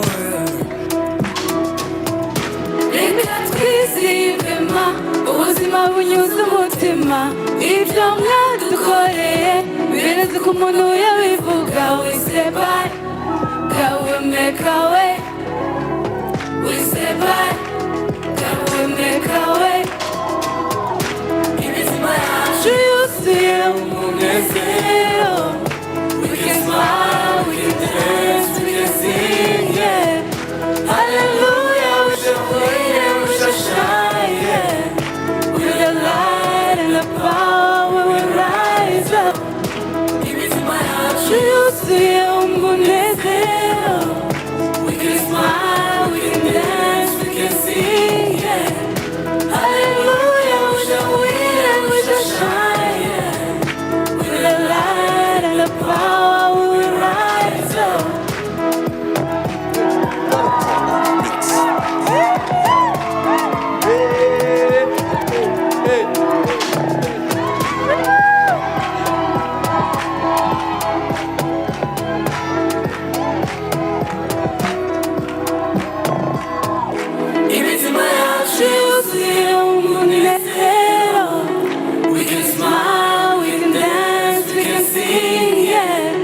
say bye, God will make a way.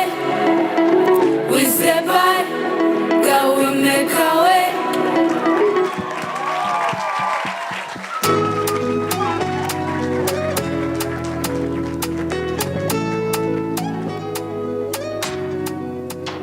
This is a fareway to Agahozo. We couldn't hold in our hands.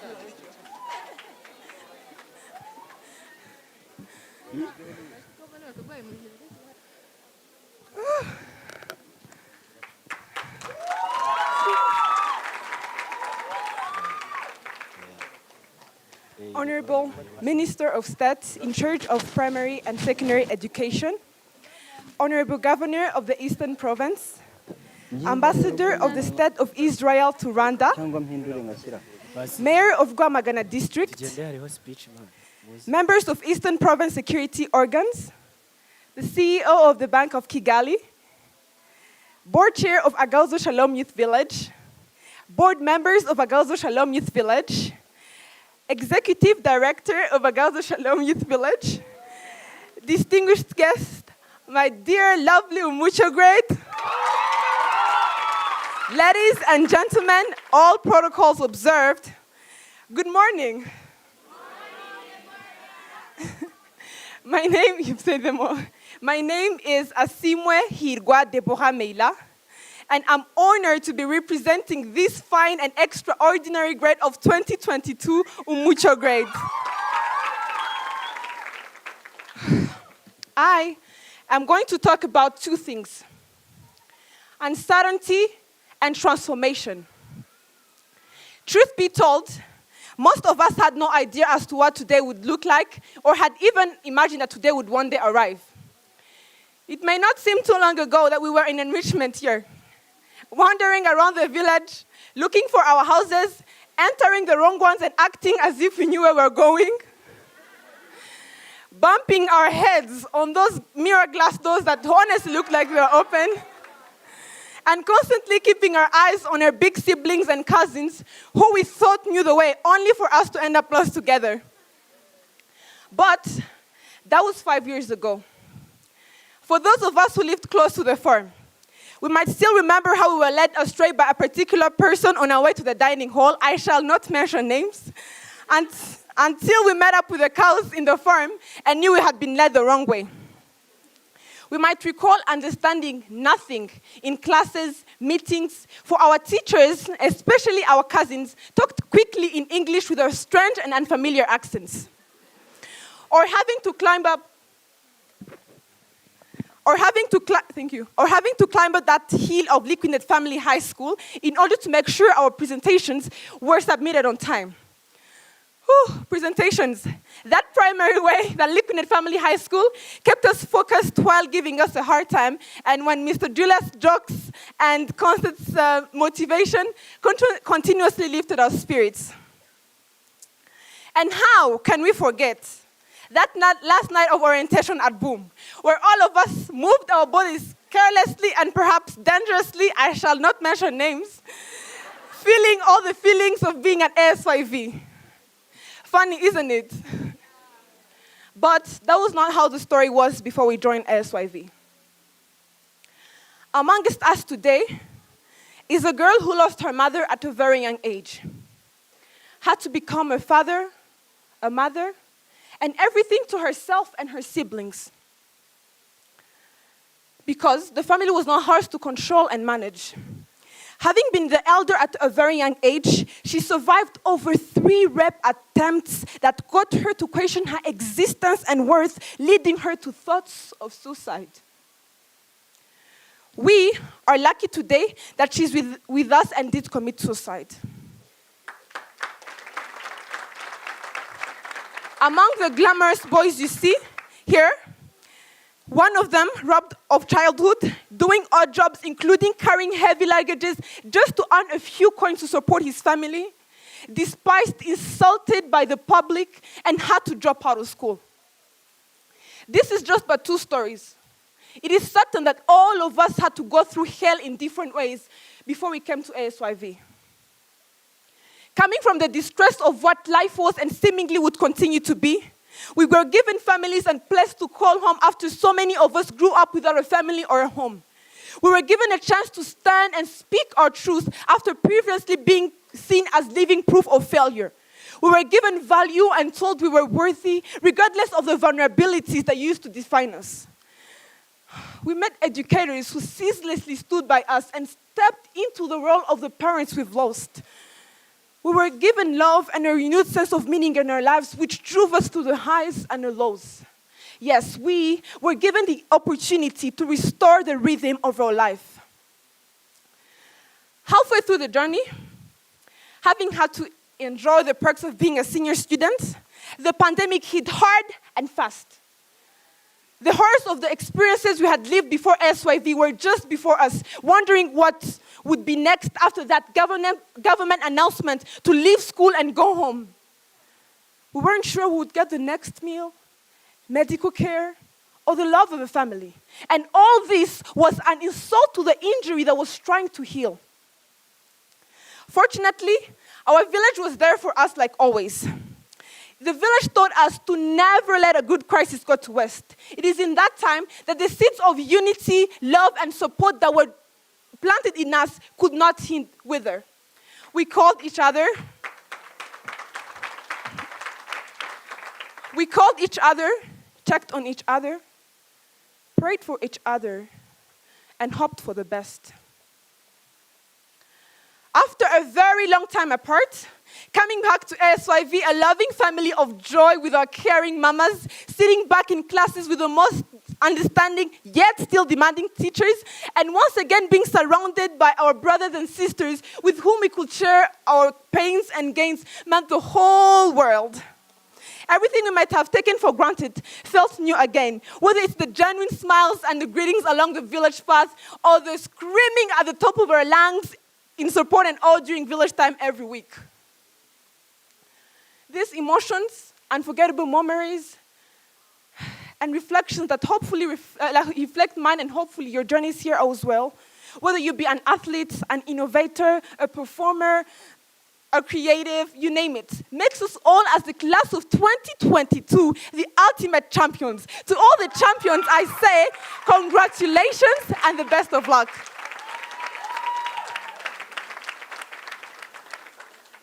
To everyone who made us smile, to everyone who wiped our tears, to everyone who made us learn the meaning of love when we never believed its existence, to everyone who believed in us even when we felt worthless and undeserving, to everyone who gave us joy and a sense of belonging, to all those hugs, the real talks, the jokes, to the deep conversations and the strict actions of love, to all the perseverance, the care with no boundaries, the knowledge, the wisdom, we say thank you, and we will pay it forward.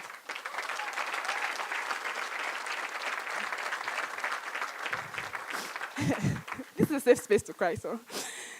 For all we are and hope to be, it's been your love, presence, and sacrifices in our lives.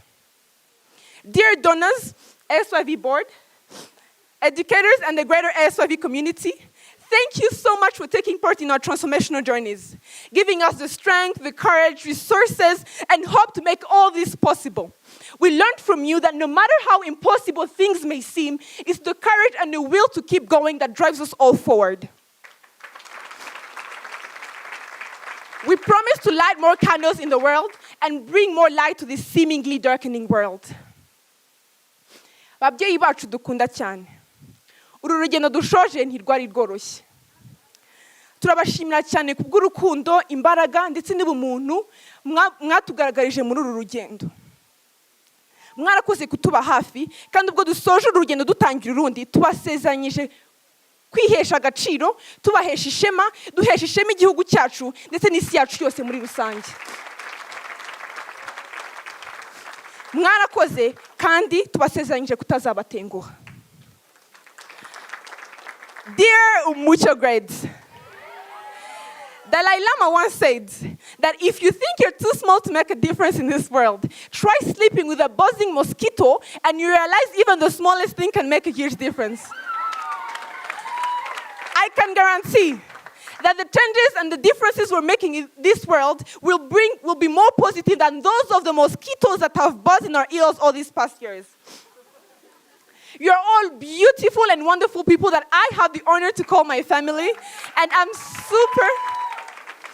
so excited to see how the lessons and journeys we've shared will inspire us to take powerful and bold steps into the world that awaits.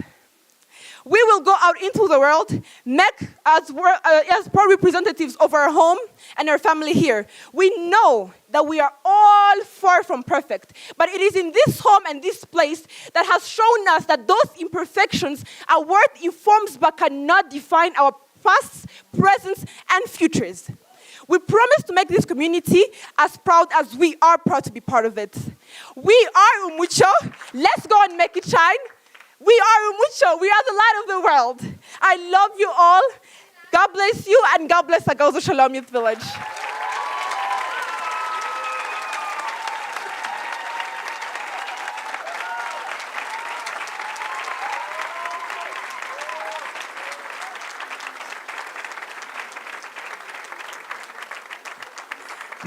Thank you. As a sign of gratitude, as a sign that we will forever belong to this family, and this family is our home and always be our home, we as Umucyo grad thought and planned for a surprise for our village. And I would like to welcome Pasi and Ismail, who will help us give the gift and present the gift.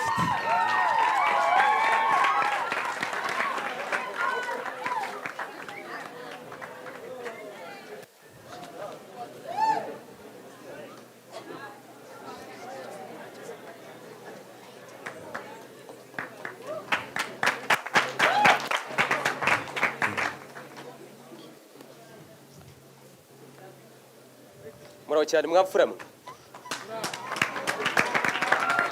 Muraho cyane mwamfuramo. Muraho. Nitwa Nsabimana ndumutayira usize urukamiro. Ndaziragira zigashima navuze umwirongi zikavumera nashora zigasoma umusemburo umusenyi zikazukira umuhungu ndamata.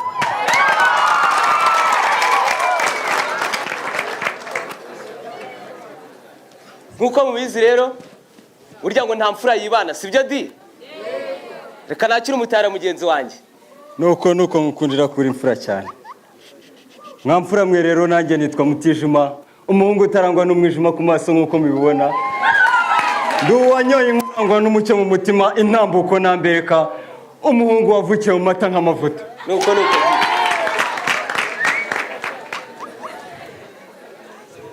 Mwamfura mwe hano iwacu turoroye. Abakobwa bacu nabo bahiga mu buranga ndabarahiye. Abasore bacu kandi nabo bakomera kurusha urutare. Ibyo byose tubikesha umukamo wa gaju, sine, indibori, bihogo byahogoje abagenzi ndetse na kibamba umwanzi ndabarahiye. Nairagiye mu gacyami cya muri bondo yagera mu marembe ikavumera bakora bakazana bagasiganira kugurura mama wangeri we. Nuko kandi ngo umukobwa wayikowe ntawe kuri gisabo kubibera. Oya nibyo pe. Aratambuka imfizi zikivuga zose agera mu ruhongore imitaviga shayaya inka zimukunda bose wanyanazi. Ndumva imbyeyi zivumera, ndumva imfizi zivuga cyane, ndumva imitabishaya, izi mikono miremire zafashe rubona. Zirarisha zizihiwe, zirarisha ikinyamahunda, zirarisha uruhira, zirarisha ubuhongi, imbyeyi zizihiwe cyane. Yanze kwabirana igihunga mu gihugu cy'Ababirigi kugira ngo batayita igihararumba. Yanga Sezari, yanga Mugayo, yanga n'abera babura yisangira nyina Nyirakigwena.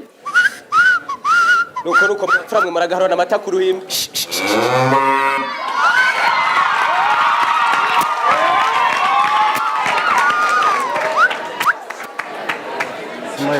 Mwamfura mwe rero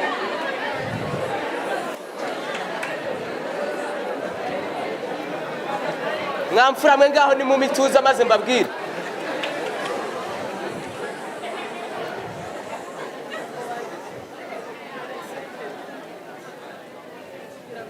murakoze kumituza mwafura mwe.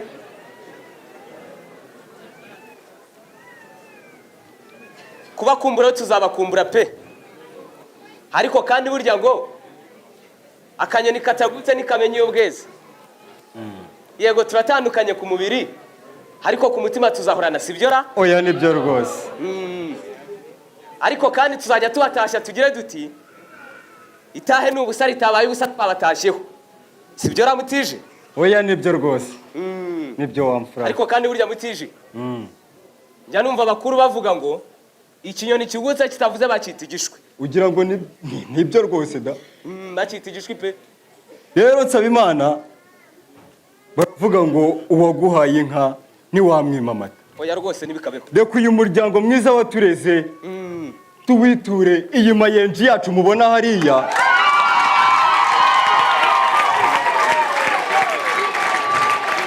Izabakamirwe muri uru rugo ntihakabura amata ku ruhimbi. Oya nibyo rwose nibikabeho pe. Inka zizabashamikire mu ngingo nk'imitsi, zibatembe mu mitsi nk'amaraso, zibakorere mu mubiri nk'amagufa. Oya nibyo rwose Mutije. Mutijima rero. Yego. Ndi kubona n'igihe cyatujyanye. Oya rwose cyagiye. Reka unyemerere twegere umubyeyi w'uru rugo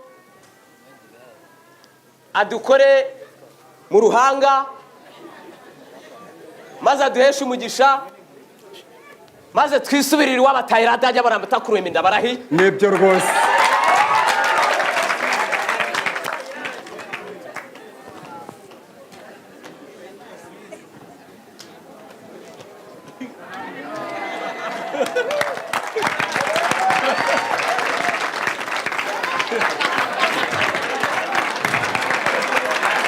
Umugabo yanze gututira, umugabo yanze guhigahiga, umuhinga guhamabuka abasore yijije mutanga, abatutira abatongari bajya biturana. Dore yanze kunywera ku mugende wa nkongo, ngo inkongoro z'agahozo zitazabura yera kandi iri kwerera.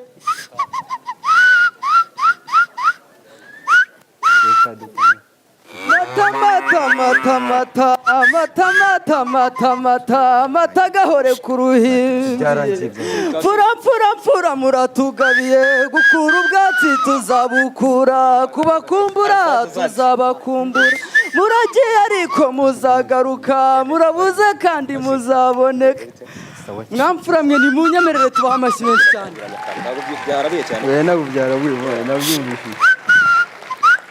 Ngira ngo murabibona, ibi nibyo tubamo babyeyi, mwohereza abana hano muri uyu muryango. Ibi nibyo tubamo, ibi byose nibyo dukora, ngira ngo barabiberetse. Umucyo grade, we are very proud of you.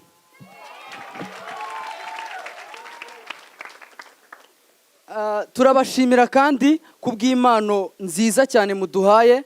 Mu by'ukuri muratugabiye, ariko nizeye ko mu muco umuryango musize murabizi ko tugira umuco rwose, ubwatsi tuzabukura. So thank you. I'm now pleased to invite our Tonto JC to present the awards. Thank you.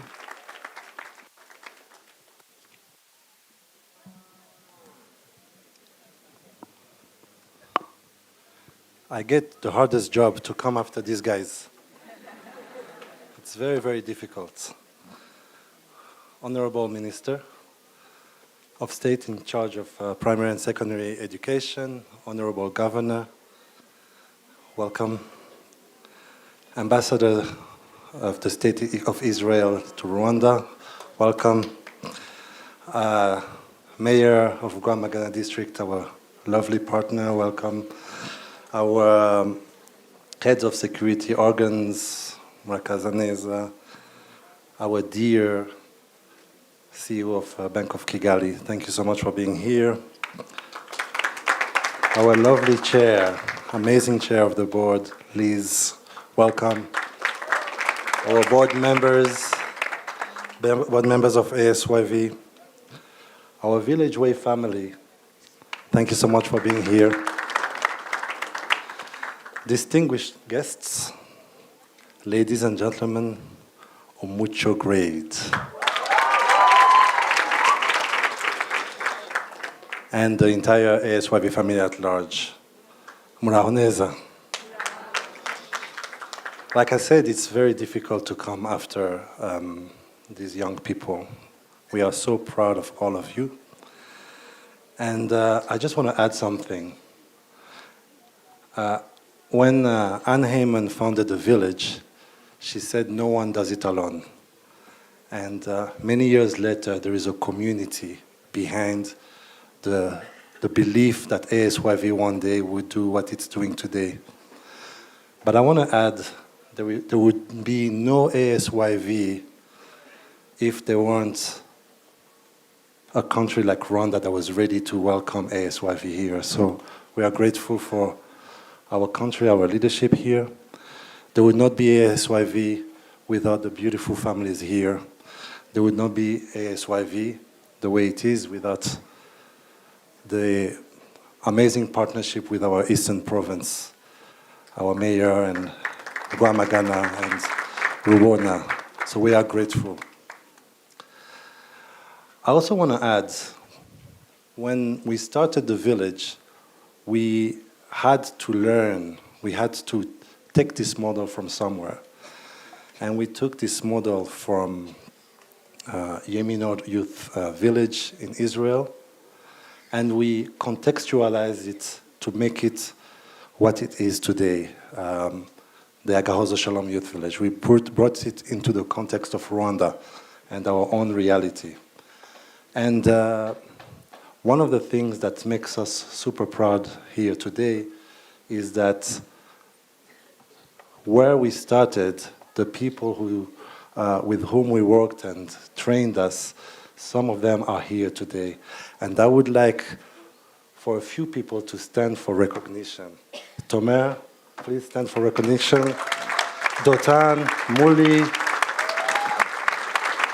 Moritz, Sarit, the Village Way Initiative. Thank you so much for being here today with the amazing principles of Israel. We have among us 17 of some of the best school programs in Israel here today. They arrived in Rwanda yesterday for this particular day. So we are grateful to all of you. But I would be remiss if I didn't mention a few other people, but I'm only going to mention one person who represents everybody. And this person, and particularly for all of the kids here, I want you to know this person is one of the first people to go to Israel and learn the model and brought it to Agahozo-Shalom. One of the founders of our village philosophy as well, Jean-Pierre Muranga. Please rise for recognition.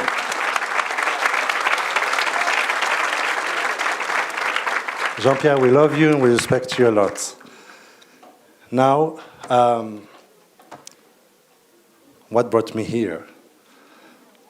Some people need, everybody did great. Everybody is perfect. But we cannot take everybody. We will pick just a few among you. And so we have a couple of awards that we'd like to hand out. And the award for impactful initiatives here, we would like to call on Kageruka Wilson.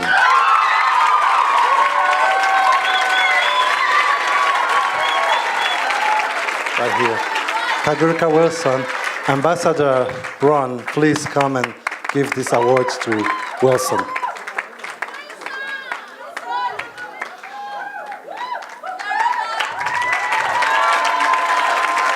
Wilson is the founder of Talamarwanda. You might have seen Talamarwanda somewhere here. He's a great entrepreneur. If you have money, bank on him. Wilson, congratulations. Thank you, Ambassador Ron. The next is...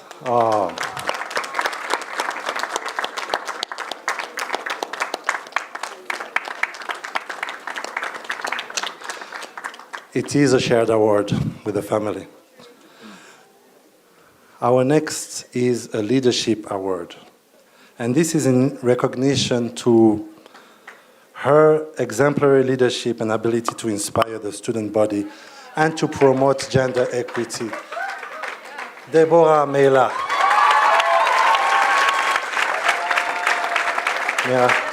Mela, please come here. I would love to ask for Dr. Diane Karusisi to hand over the award to Deborah.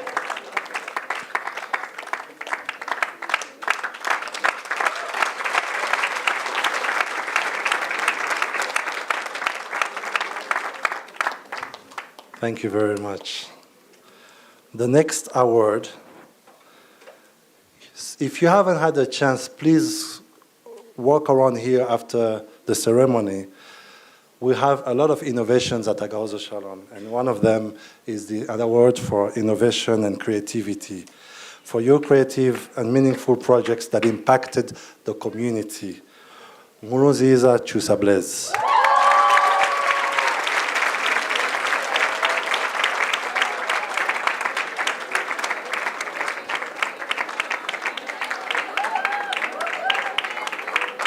What?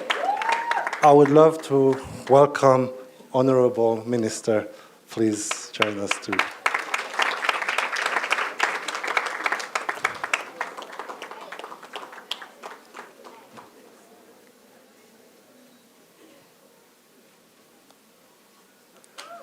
Thank you.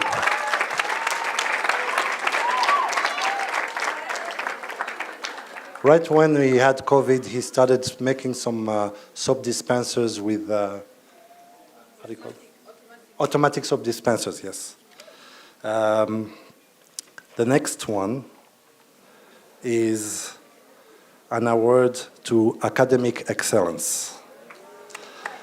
For this one, we have a tie, so we will call both of them together. We will call Sandrine Wanhege and Biringiro Josue.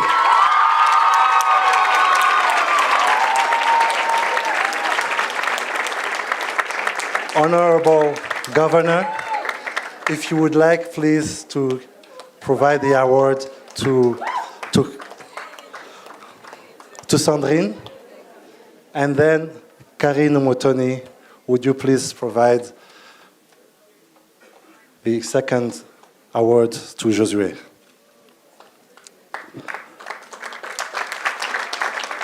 Thank you very much.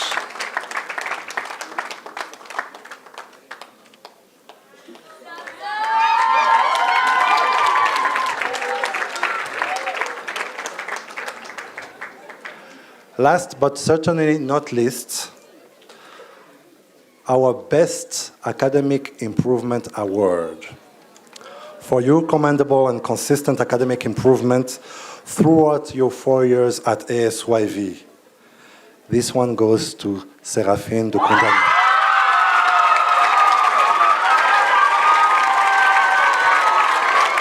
And it is my honor to invite Liz Stern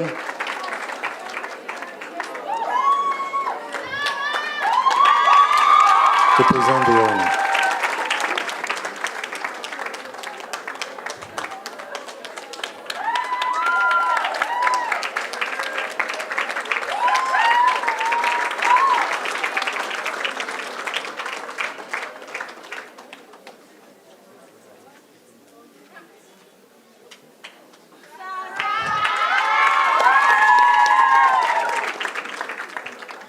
Now, we also have another class that we teach, that is a coding class, a Python class. And in this grade, we have a number of young people who have done great achievements. Let's call the entire class of Python to please join the stage here. The Python class. All 8 of you.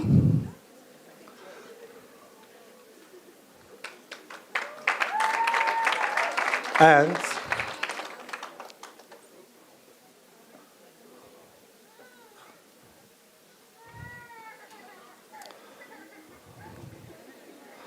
So if you need some future software developers, you have them in front of you.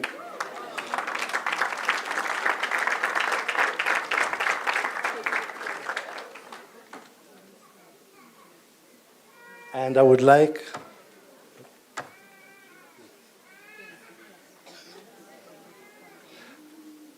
to call upon a couple of people to take a picture with you. Celine, please.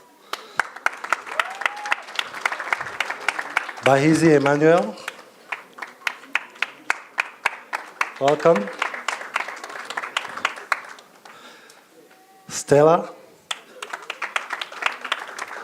Dotan.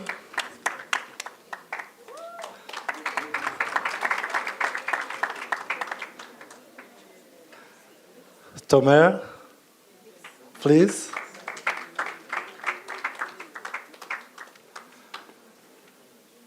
And all of you, if you don't know, Emmanuel here is your big brother. From the first class to the Muri grades.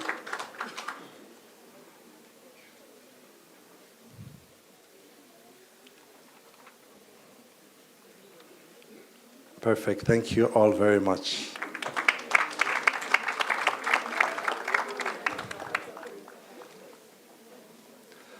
And now, it is my great honor to call upon someone who believed in us a while back and said that I'm going to help you transform lives. And I'm really honored to invite you to speak here, Dr. Diane Karusisi. Welcome.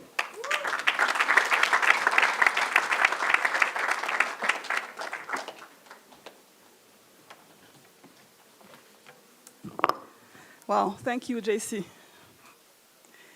Honorable Minister of State in charge of primary and secondary education, Honorable Governor of the Eastern Province, Ambassador Ron from the State of Israel to Rwanda, the Mayor of the District of Rwamagana, inzego z'umutekano nazo nabonye zihari, board chair and board members of Agahozo-Shalom Youth Village, of course, Umucyo grade class of 2022. Ladies and gentlemen, friends and villagers from here, good afternoon. So last year in October, I came here to visit the village. It was the first time for me to set foot in this place and to learn about the transformation happening in this village. I remember saying that we, at the Bank of Kigali, we aim at transforming lives. And I saw that this was happening right here. So I'm back today on this beautiful afternoon. We came in the morning. And looking at all of you, I feel there's no other place in the world I'd rather be today. Looking at our beautiful class of 2022, I'm so very proud of the partnership we've started with you. And I really feel that we are privileged to be associated with what you're doing here.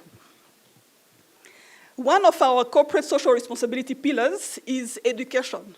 And what is happening here is really a holistic way at viewing education, knowledge, skills, wisdoms, arts, sports, values. And this is unbelievable. It's really, really great that this is happening in Rwanda. So yeah, I'll tell you a bit about me when I was your age, when I graduated from high school. You know, it was very long ago, almost 30 years ago. I know I look younger, I know. I was like you, I was a teenager in the 90s, and those of you who are old enough to remember, those were very, very difficult days for the region. I remember leaving my family, then living in the DRC, to go and finish high school in Burundi.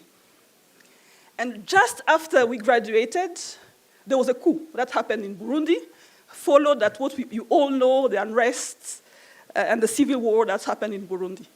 About a year after I graduated, the genocide against the Tutsi happened here, right here in Rwanda. So you can imagine then how the future was uncertain for me, for many of my peers, but for many young and not so young people living in the region. The future was very dark.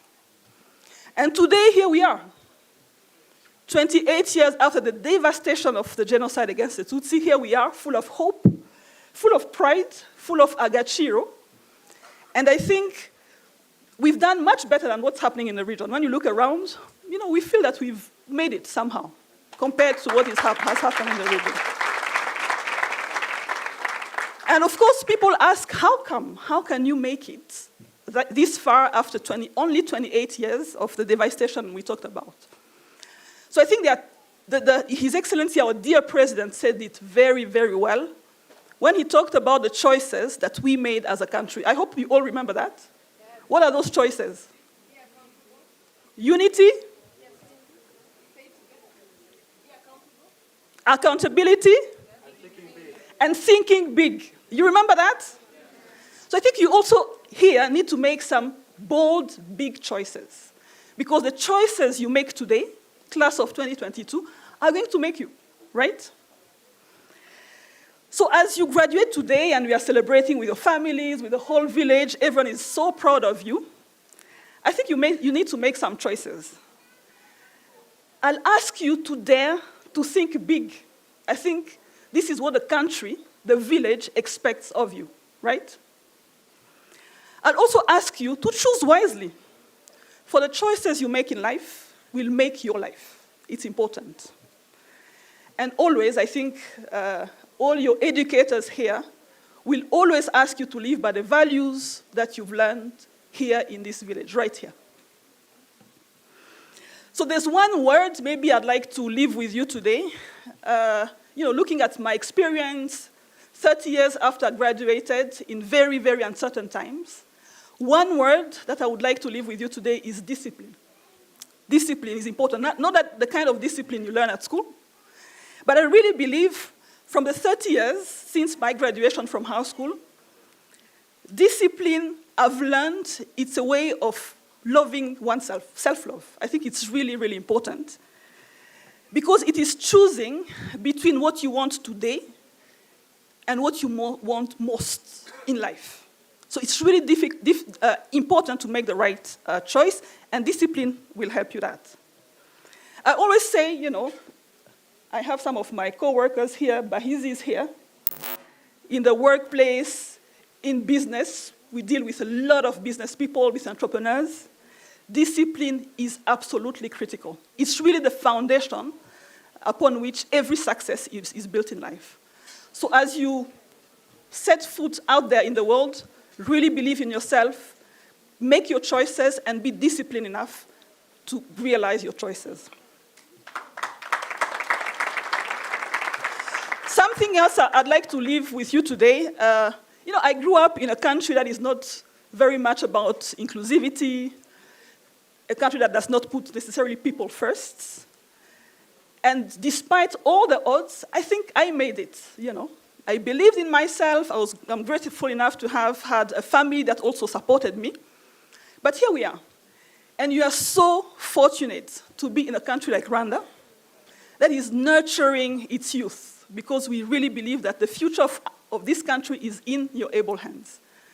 So you don't have excuses, I could have had excuses because I was living in DRC and in Burundi at the time, very difficult times. I could have made excuses, but you don't have those excuses. You have everything it takes to be great out there. And look at Bahizi, he's one of your big brother, Emmanuel. Bahizi is now a young, emerging leader at Bank of Kigali, and I'm hoping that one day he'll be standing here and giving a keynote address. Yes, very soon. So finally, to the class of 2022, I want to tell you that I could not be more hopeful for our country. The future, again, is in your able hands. So, make the best of it. Don't waste it. We count on you to make this country a better place. We want you to live by the values of love, integrity, and discipline, that is important, and also resilience, because what is happening here in this place is really a true sign spirit of resilience. And with that, I'm very confident that the future of our country, the future of our village is going to be only brighter. And my hope is that our country, Rwanda, will continue to shine its light on the continent and hopefully inspire the rest of the continent. So eventually, in 5, 10, 20 years, we can see a continent emerging and becoming a real player on the global stage. So thank you very much, everyone, for having me. Congratulations to JC. This is a beautiful initiative. We are so proud of your leadership. And I promise that we'll always be there to support you and the village. Thank you very much.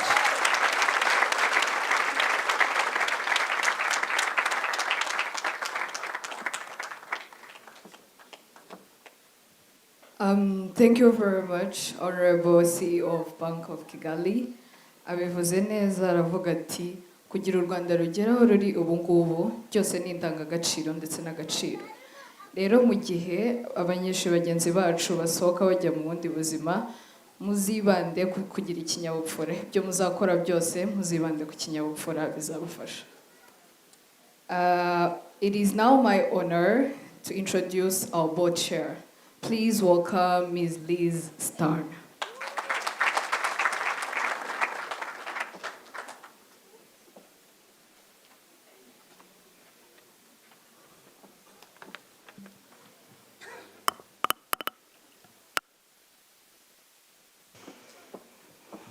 Honorable Minister of State in charge of primary and secondary education, closer.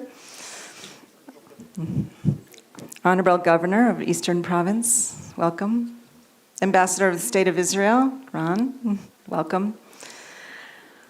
Mayor of the District of Ramagana, Dr. Diane, CEO of Bank of Kigali. The Village Way Group, welcome. Board members, members of the Eastern Province security organs, distinguished guests and visitors, staff, and kids of Agahozo-Shalom, and graduates. It is my distinct pleasure to be here today with you, to thank all of you for having made this day possible for our Umucyo grade, the class of 2022. Agahozo-Shalom's success is a result of many wonderful things, including the incredible partnerships we have built over the years. All of you present here today represent what is best in building family and community through education with purpose. Thank you, Minister, and all the government officials present here. Minister Gaspard, you have been a longtime friend and a huge supporter, so thank you. And Diane, Dr. Diane, I remember your words a few months ago. I was on Zoom for me, but when we launched the BK Asyv initiative, a partnership, you said, and I quote, "Our motto is to financially transform lives. Coming here, we get to the foundation of what life is and what transformation is." Well, thank you for these beautiful words, and it's a real pleasure to meet you in person, finally. Ambassador Dr. Ron Adam, we are incredibly thankful for your friendship. It's passionate, very passionate, and your advocacy for the village. Recognition and gratitude also goes to our amazing partners, the Gashora Girls Academy, the Rwanda Education Board, and the MasterCard Foundation, with whom we do some inspiring work with public schools across the country. I'm also grateful to all the captains of industry and heads of institutions, including local, international NGOs. And last but not least, thank you to the beautiful parents and guardians with whom we share the custody of our children. Being able to support and guide a young person in this world is a tremendous responsibility and a blessing, and I'm honored to share that experience with all of you. During a trip here to the village in 2019, I recall meeting many of you not long after you first arrived here on campus. As I walked from my room to a meeting or from the school to the dining hall, I never walked alone. You fell in step alongside of me or scurried up from behind me, catching up, and a small conversation, even if brief, formed a connection for both of us. You're very good at that, forming connections. At that time, of course, we had no idea what the upcoming years would bring or what the challenges the pandemic would present to us as an organization and to each of you in this journey towards this very moment. Every step of the way, from that visit when I first met you, to the challenges of COVID-19, to this year, when as Senior 6 students, you've served as inspirational leaders to your younger brothers and sisters and our entire community. I have been struck by the incredible resilience, dedication, and talent of all of you, the Umucyo grade. But when schools shut down, that's exactly what you brought to your brothers and sisters. You brought them light. You organized WhatsApp meetings and groups, mentoring programs to ensure that they all had the academic and emotional support that they needed to get through that really trying time. And your dedication inspired me as I worked with the village leadership to do all I could with my board and the staff to support our students and their families while they were quarantined at home. At ASYV, you've won scholarships, sports championships, performed original songs and dance routines for the village and for much wider audiences, including the recent Shogam. You've started your own clubs and organizations that aim to overcome the social and environmental problems you see in society. You've delivered solar-powered lanterns to families without power in the neighboring community of Gaga. You've organized workshops and seminars and started YouTube videos. The list goes on and on. I, like every member of ASYV's staff and board, am inspired by you and how you have seized every opportunity available here to follow your passions and become remarkable young women and men sitting before me now. As you are preparing to take all the knowledge and love you've found in the village out into the wider world, ASYV, as an organization, is embarking on a similar journey. At ASYV, we have always put meeting the needs of our kids at the center of all we do. Now we're branching out to learn and to exchange with other education programs across Rwanda. We are very proud of our current partnership with the MasterCard Foundation, the Rwanda Education Board, and the Gashora Girls Academy of Science and Technology. Together, we are training more than 435 teachers in digital skills and life skills as part of the Education Resilience Program from the MasterCard Foundation. And by the end of 2023, we believe the program will have impacted thousands of students in the education system across all districts and improved the skills of teachers in the classroom. It's a big deal. I am also thrilled to announce that this coming school year, we will begin a partnership with Tulane University and their School of Public Health. Tulane faculty will work with our staff to analyze our program and develop a blueprint that will allow us to share it with organizations and communities working with young people in need of transformation in life across the globe. And so we're really excited about that. And this year brought another transformative new partnership. The Bank of Kigali became our leading corporate sponsor, providing us with important monetary support and providing our kids with critical mentoring and internship opportunities. We are so grateful for their leadership and dedication to empowering vulnerable youth and supporting education throughout Rwanda. And nothing makes me prouder than the fact that our alumni are helping lead and shape all of these transformational initiatives by managing the operations of the Nore learning community, by helping build the database that will allow Tulane to do its work, and by taking initiative as employees at the Bank of Kigali to help make our new partnership possible. The voice and the vision of our alumni are essential. Our alumni offer their younger brothers and sisters guidance, and our alumni are the future of ASYV. Class of 2022, today you have already joined them as graduates of the Agahozo-Shalom Youth Village.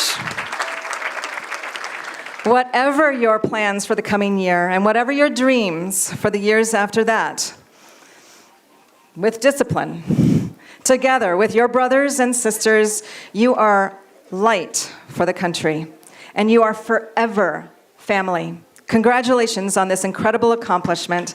I cannot wait to see what you do next. Thank you. I got it.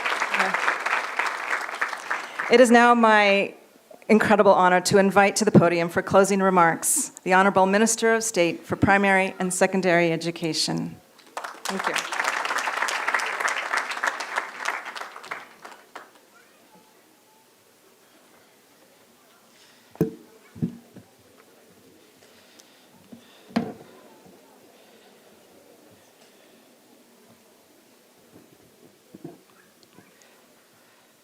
The Governor of the Eastern Province, Mayor of Rwamagana District, the CEO of Bank of Kigali, Board Chair of Agahozo-Shalom Youth Village, board members, representatives of security organs, parents, graduates, the entire staff of Agahozo Village, distinguished guests, ladies and gentlemen. Let me begin by congratulating again our Umucyo grade graduates. Please, please, give them a big round of applause. I also thank the Agahozo-Shalom Youth Village family for the invitation and the honor of speaking to you today. As we celebrate our graduates, we are also reminded that in an increasingly knowledge-based economy and competitive job markets, the right education is the only investment with true infinite returns. Or, as Annie Hyman used to say, the one gift that keeps on giving. As you know, today is the 10th graduation where more than 100 students will be completing their 4-year program at Agahozo-Shalom Youth Village. And Agahozo-Shalom Youth Village has seen tremendous growth from 125 students in 2008 to over 1,000 of students that have successfully completed secondary school here, and most of them are now in universities here in Rwanda or abroad, and succeeding in our companies here in Rwanda or somewhere else. So the Ministry of Education commends the Agahozo-Shalom Youth Village for the noble initiative that they have taken of turning a school into a place where parenting is done by community. And this comprehensive approach is in line with Rwanda's policy of a development model based on human capital development. I would like to thank the Agahozo-Shalom Youth Village for your willingness to share your knowledge with other schools. And by encouraging all these peer-to-peer partnerships, we all become part of a learning community and we all get better together. Dear graduates, I would like to congratulate all of you for your hard work and determination to succeed. It takes great effort and commitment to achieve what you have showed us today.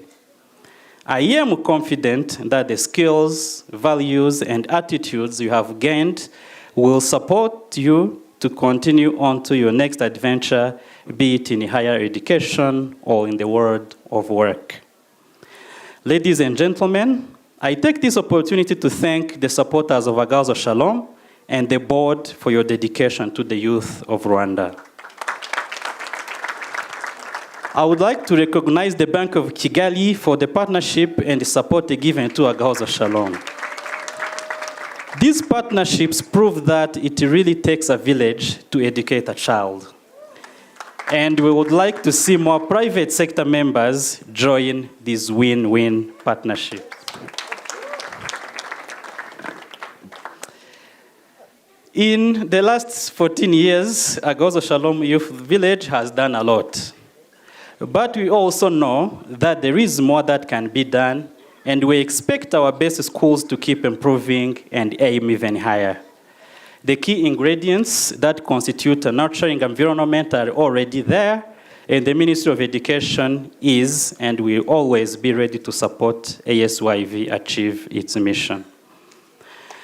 Namwe babyeyi barezi, nagira ngo namwe mbashimire uruhare mwagize mu burezi bw'aba bana, kandi ngira ngo ibyo batweretse hano nk'ababyeyi twese biduteye ishema. Iyo turi hano twishimira ibyo abana bacu bagezeho, nkeka ko twese nk'abarezi n'ababyeyi bituma twibuka cyangwa se twishimira akazi dukora buri munsi. And as I conclude, I would like to once again congratulate our graduates. I'm sure you know that this is not the end. It is rather a beginning, as many people have said before me. As you stride forward, please know that you are joining a large family of ASYV alumni. Some of us who have been blessed to be part of the ASYV mission will always call this place home. So when you succeed, do not forget the source of your blessings. And when things do not go your way, know that you have a family that is ready to support you. And we will be ready to cheer you on as you do what you have been trained to do, which is, as your name suggests, to be a positive light in this world. Thank you very much.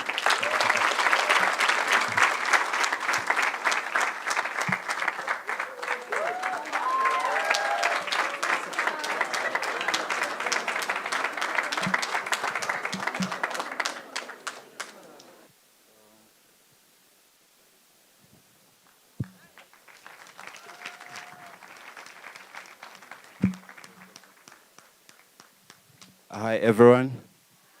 So I'm by the name of Serge Ndisanze, and I'm officially graduate, as you can see. So you might ask yourself why I decided to paint Honorable State Minister of Primary and Secondary Education. It's because this is part of education, right? This is part of education. And I wish all the school in Rwanda can teach also art and painting, because this is going to help me outside, I know, right? So I thank the village at large. Thank you so much for giving us such knowledge of doing visual art. This is amazing. Thank you so much. So this goes to Honorable State Minister of Primary and Secondary Education. Thank you so much. So, murakoze. Nitwa Serge Ndisanze, nkaba ndangije sina 6 nanjye. Rero nshimiye gushushanya.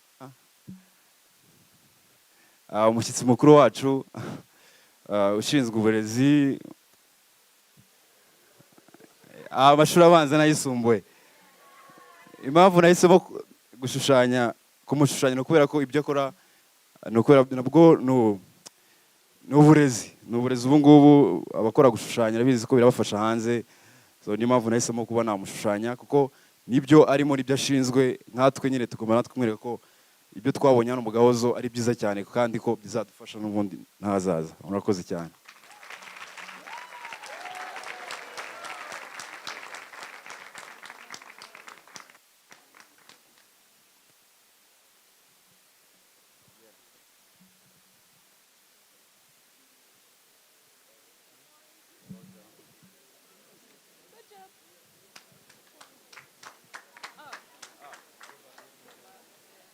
barakoze cyane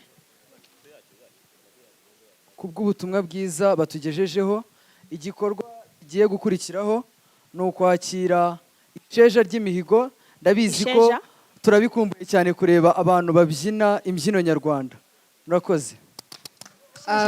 After Isheja performance, the graduating class will join our guests of honor for a group picture at the basketball court. Other students, as we wait for Umucyo grade and the guest of honors, please remain seated. Family mothers and protocol will orient you at the dining hall for our celebratory lunch. Our lovely guests and partners in education, you are humbly invited at the ILC for lunch. And our lovely partners and guests, please join our Tonto Jesse for a networking lunch. babyeyi bacu twagira ngo tubamenyeshe ko nyuma y'isheja ry'imihigo turaza kurindirira hano abanyeshuri basoje ikivi kugira ngo tuze gufatira hamwe amafunguro. Murakoze. Isheja ry'imihigo, they are the next on the stage.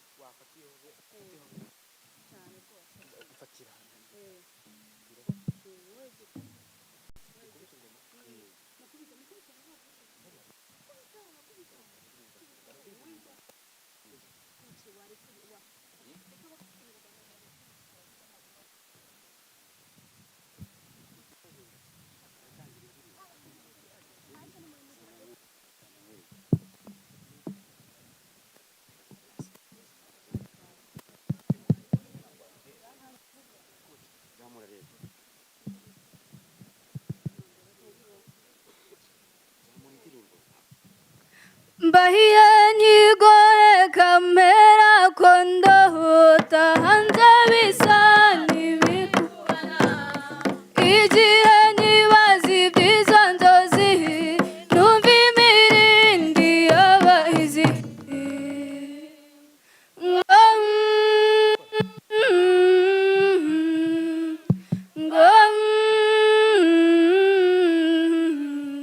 shenge ziravumera ziravumera shenge zivanganiwe n'abazinyo zirangwawe n'abanyirazo zirabajya mbere imbere y'urwuri babajyana amazi rwurikire ngo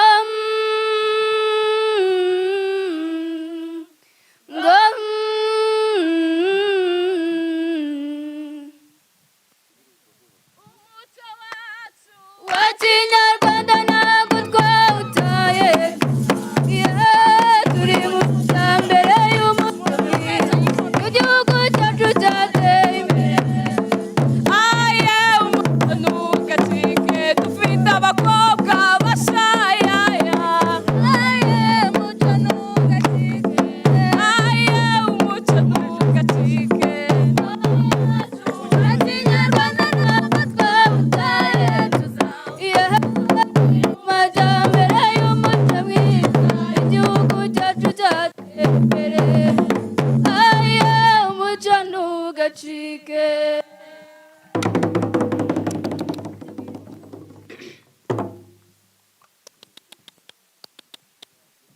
turishe hejuru ry'imihigo nyato turishe hejuru ry'Agahozo-Shalom ry'u Rwanda taramanani uruhige abatazi ibyabo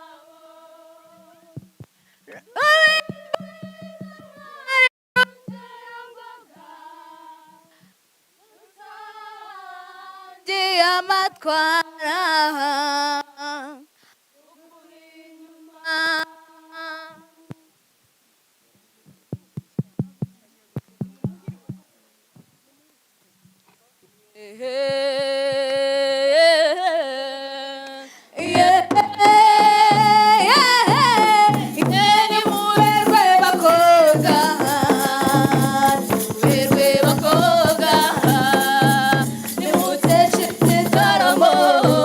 Yeah.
ayibare nyiramagarigari we ibare nyiramagari kabyando ibare ayibare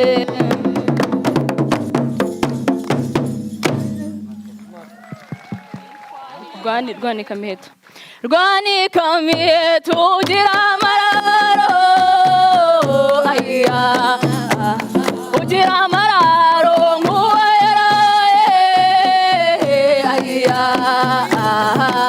aye mama wararaye aya nyiyaru yanjye yantumiye umwana aya antumira umwana muhembe aya atari bumuhe ntiyamuhendahenda aya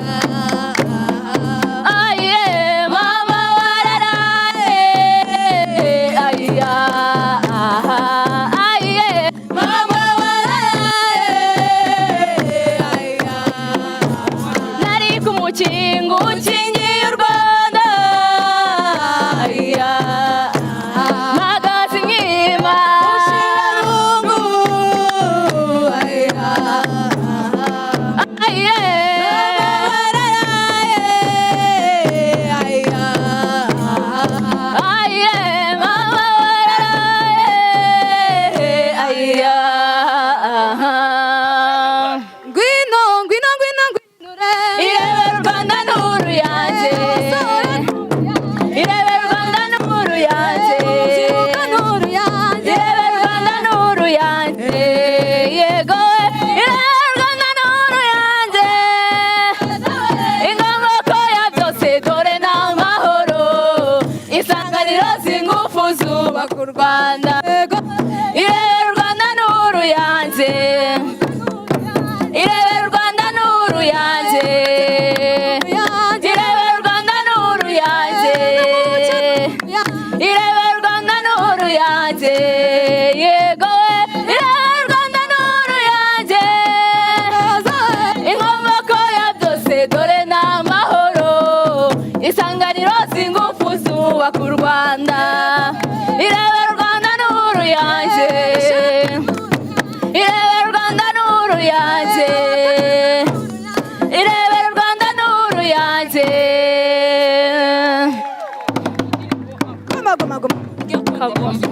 ikagoma naho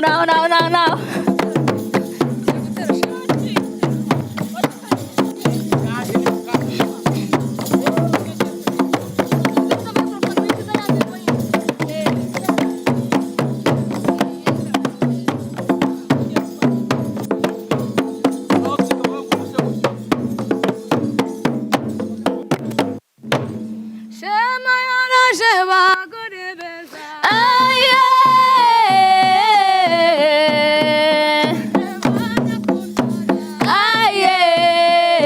aye shema yaje beza aye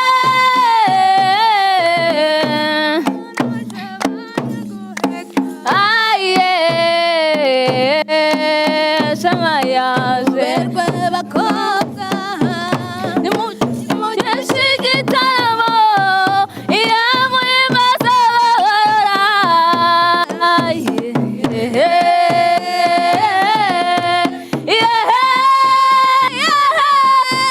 nimuberwe bakobwa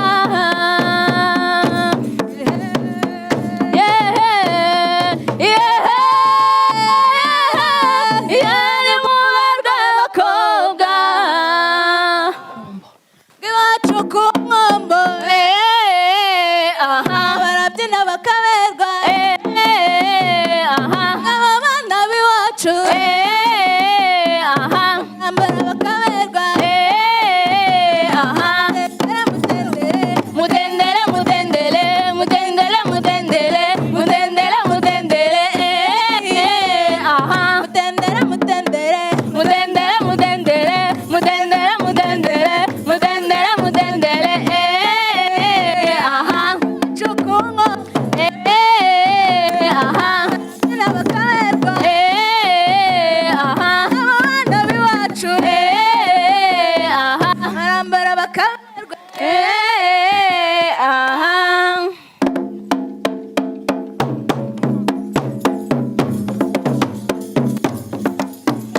nuko banyakugira imana iyi ni ishasha ry'imihigo banyakugira imana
batini wangu ni wari wana kugira imana naho kumure ruhame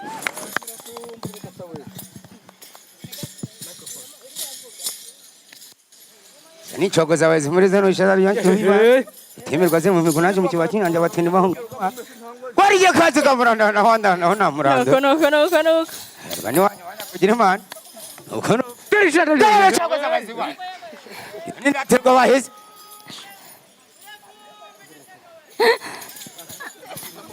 Numhamirize we none vampura ngaho ni muribo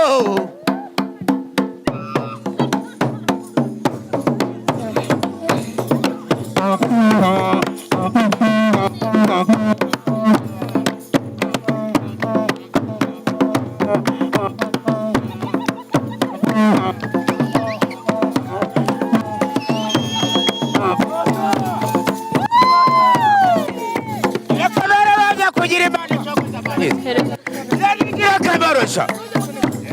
Prezo wana mutara wetwa nero. Rwanda nziza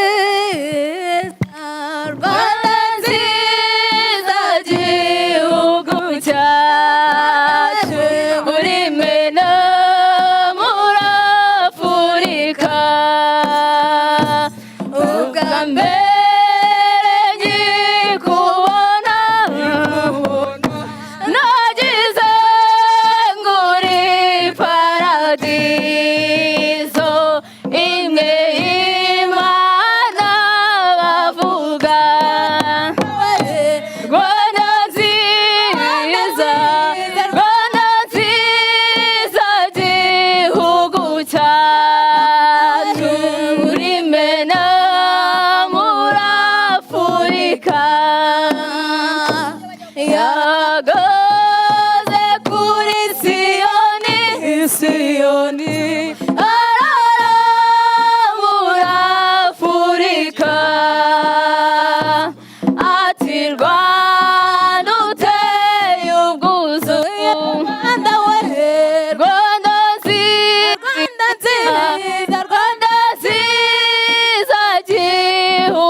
cyacu uri mena muri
muriyonga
This is a fareway to Agahozo. Uikureho. Murakoze.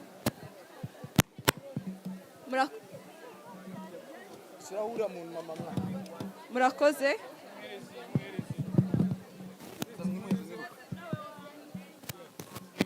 Hey.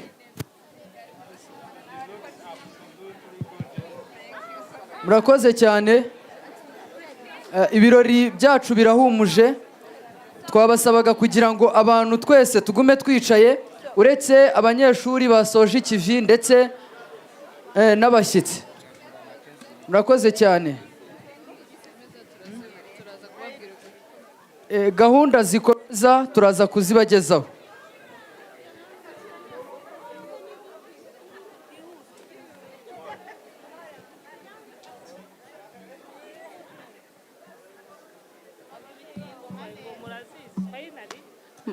Murakoze. Abashyitsi bacu, our guests, tubishoboye, abafatanyabikorwa bacu mudufashije, mwakwegera inyuma ahari amafunguro yo gusangira namwe. Hanyuma abafatanyabikorwa bacu dufite bo mu burezi turabasaba ko mwakwegera wa muryango mwabonye wa Village Way dufatanya mu kurera, uduha the Village Way philosophy kujya ku Ntore Learning Community. Hari kwasteri dufite hariya hafi n'amazamu ya tere ya basket iri bubagezeyo. Ababyeyi mwaje kwifatanya natwe mu birori by'abana bacu, turabasabye mwihanganeho gatoya mu gihe tutegereje ko barangiza kwifotoza hanyuma dufata amafunguro. Murakoze cyane.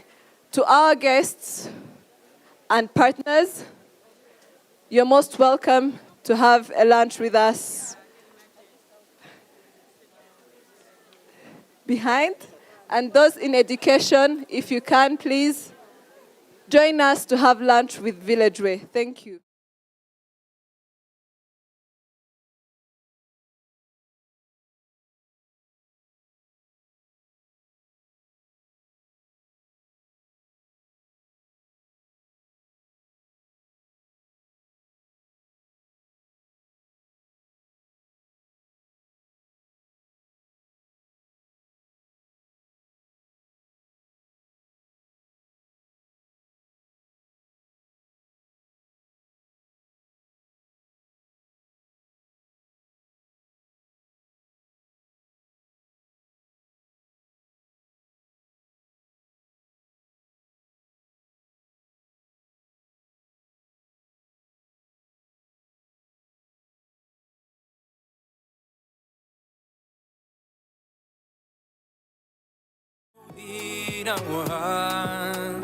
But it's time for us to shine. As Umucyo great, tunasema asante. Now life with the family. We're a blessing and God give a remedy. You heal the heart and you give us everything. A reason to live, a reason to give, a reason to love, a vision of life. We can't thank you enough. Only God knows how. And we say grazie mi famiglia. Twese hamwe turabashimira. Shimwa muryango waduhaye impamba nziza. Iyo ni impano y'urukundo. Tureba kure dukorera imbere heza. N'ubu twari tuzirikana. Reka twizirwema ubuzima bunyuze umutima. Ibyo mwadukoreye birenze uko umuntu yabivuga. We say bye, God we make a way. We say bye, God we make a way. Imitima yacu yuzuye umunezero. We can smile, we can dance, we can sing, yeah. Hallelujah, we shall win and we shall shine, yeah. With the light and the power, we will rise up. When the rain down, mama come and say it. True son, we're here for your love and care. True love, if I say it, don't live it, but life, then I'm living paradise. God, thanks for all. It's all a family, the family we got for life. God bless all your hands, always for us. Mama smiles and the smile, brothers come for the joy. Sisters, we're together, so grateful. You've been a blessing to us home. You dried the tears over no more cries. You will stay in our hearts to me, yeah. Now we have a future in our hands, joy in our hearts forevermore. Splash the light in the world to pay for. Reka